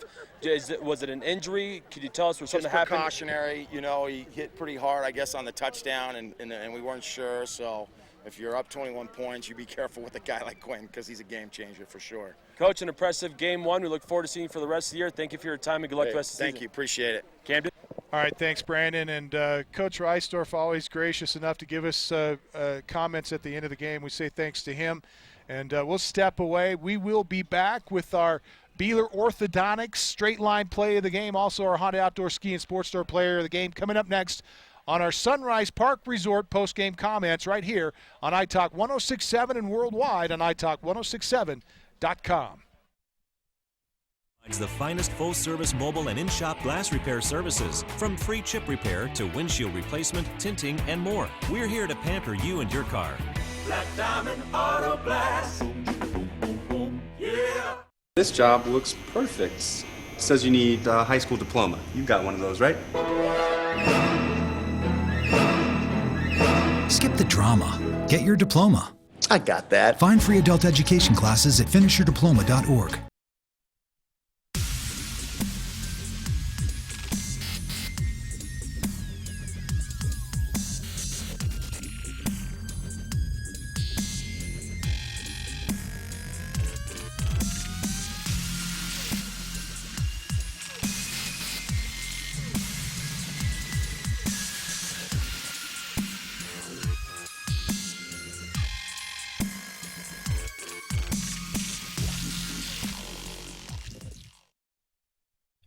Need a fireplace? Ace has that. Need barbecue grills? Ace has that. Need paint? Ace is the best place for that. Need a chainsaw or weed eater? Ace has that too. Ace can even fix your chainsaw and your weed eater. Ace Hardware has everything you need for your home improvement project. They even have a 24/7 locksmith. Locked out of your home or car, their mobile unit will come to you. That's your helpful place. Ace Hardware of the White Mountains in Pinetop, Overguard, and Show Low. In today's challenging economy, having a Valley, as we wrap things up here in our Sunrise Park Resort post-game comments, brought to you by the Sunrise Park Resort. Reminding you to check out all of the action out at Sunrise at sunriseskipark.com. That's sunriseskipark.com. Let's go back to the studio and check in with Royce Kincannon and this scoring update. Royce?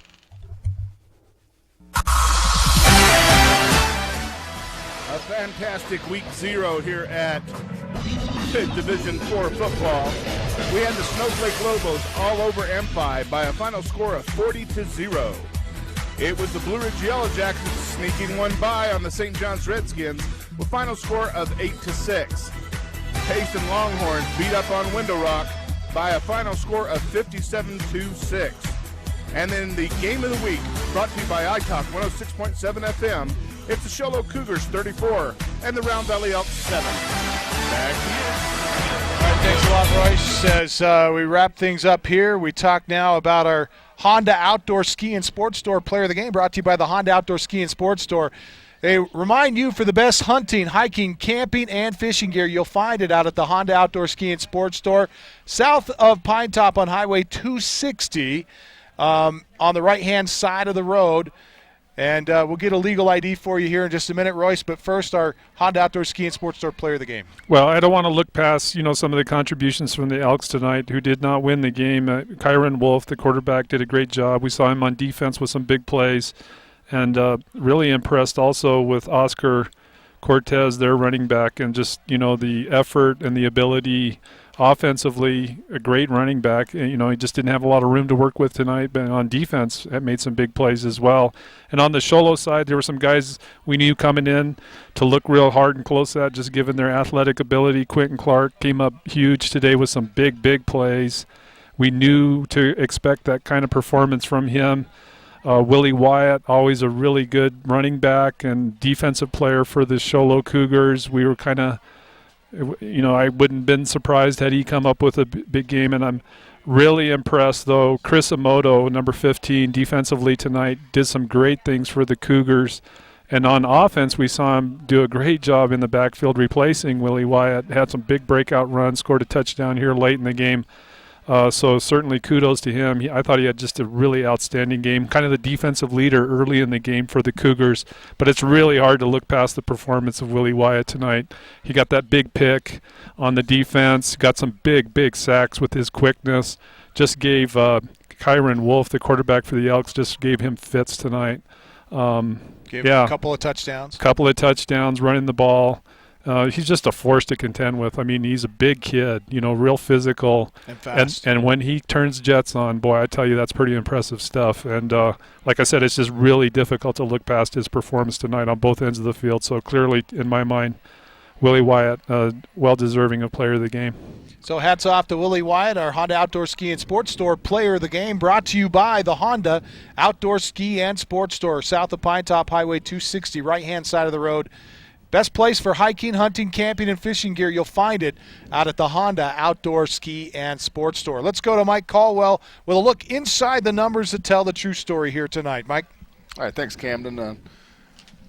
Pretty much the stats reflect the score, but Round Valley played it tough, and just going back to Punt's earlier comment, they would hold, and give up some big plays. But let's look at the numbers. I'm going to look at the first half numbers because they're a little bit – it's kind of when the game wasn't necessarily in doubt. And so Sholo, Reisdorf, 9 of 16 for 149 yards. Clark, in his only action, three receptions for 75 yards and a TD. And then we had Wyatt leading the rushing attack with 11 carries for 55 yards and 2 TDs. And for a total of 133 yards. So Round Valley really held them on defense. It was just the big plays that Punt talked about that really hurt them. Another one was that roughing the passer when they had held them on a 3rd and 15, and that really kind of hurt the Elks. So for Round Valley, really struggled on offense. Their defense was good, but the rushing attack actually in the first half had a -7 yards. Wolf was, threw for 70%, 7 for 10, 65 yards, but he did have an interception. Second half kind of broke it open for Sholo, and they really opened it up passing. Reisdorf ended up 14 of 25 for 220 yards and a TD.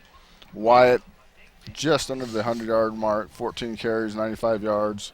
And then Amoda pretty much stepped it up in the second half rushing. He had 13 carries for 65 yards and a TD.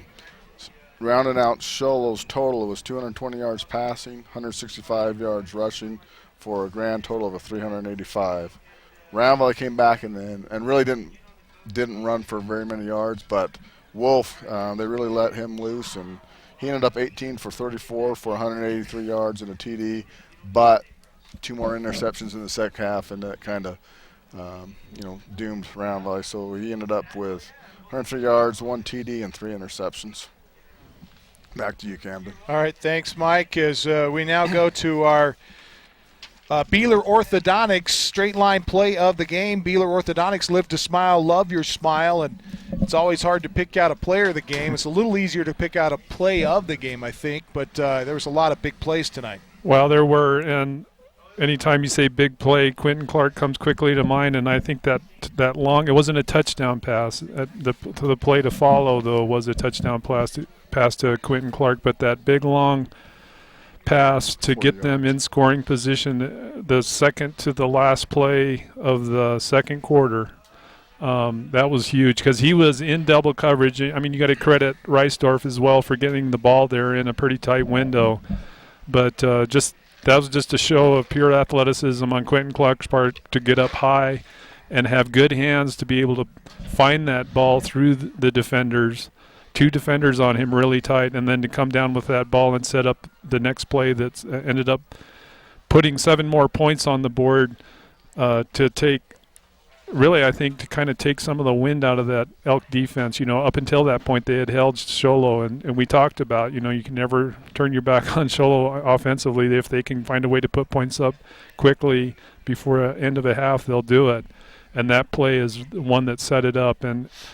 And so I think that was just kind of psychologically a big play, especially for Round Valley because they played it tight, they played it right.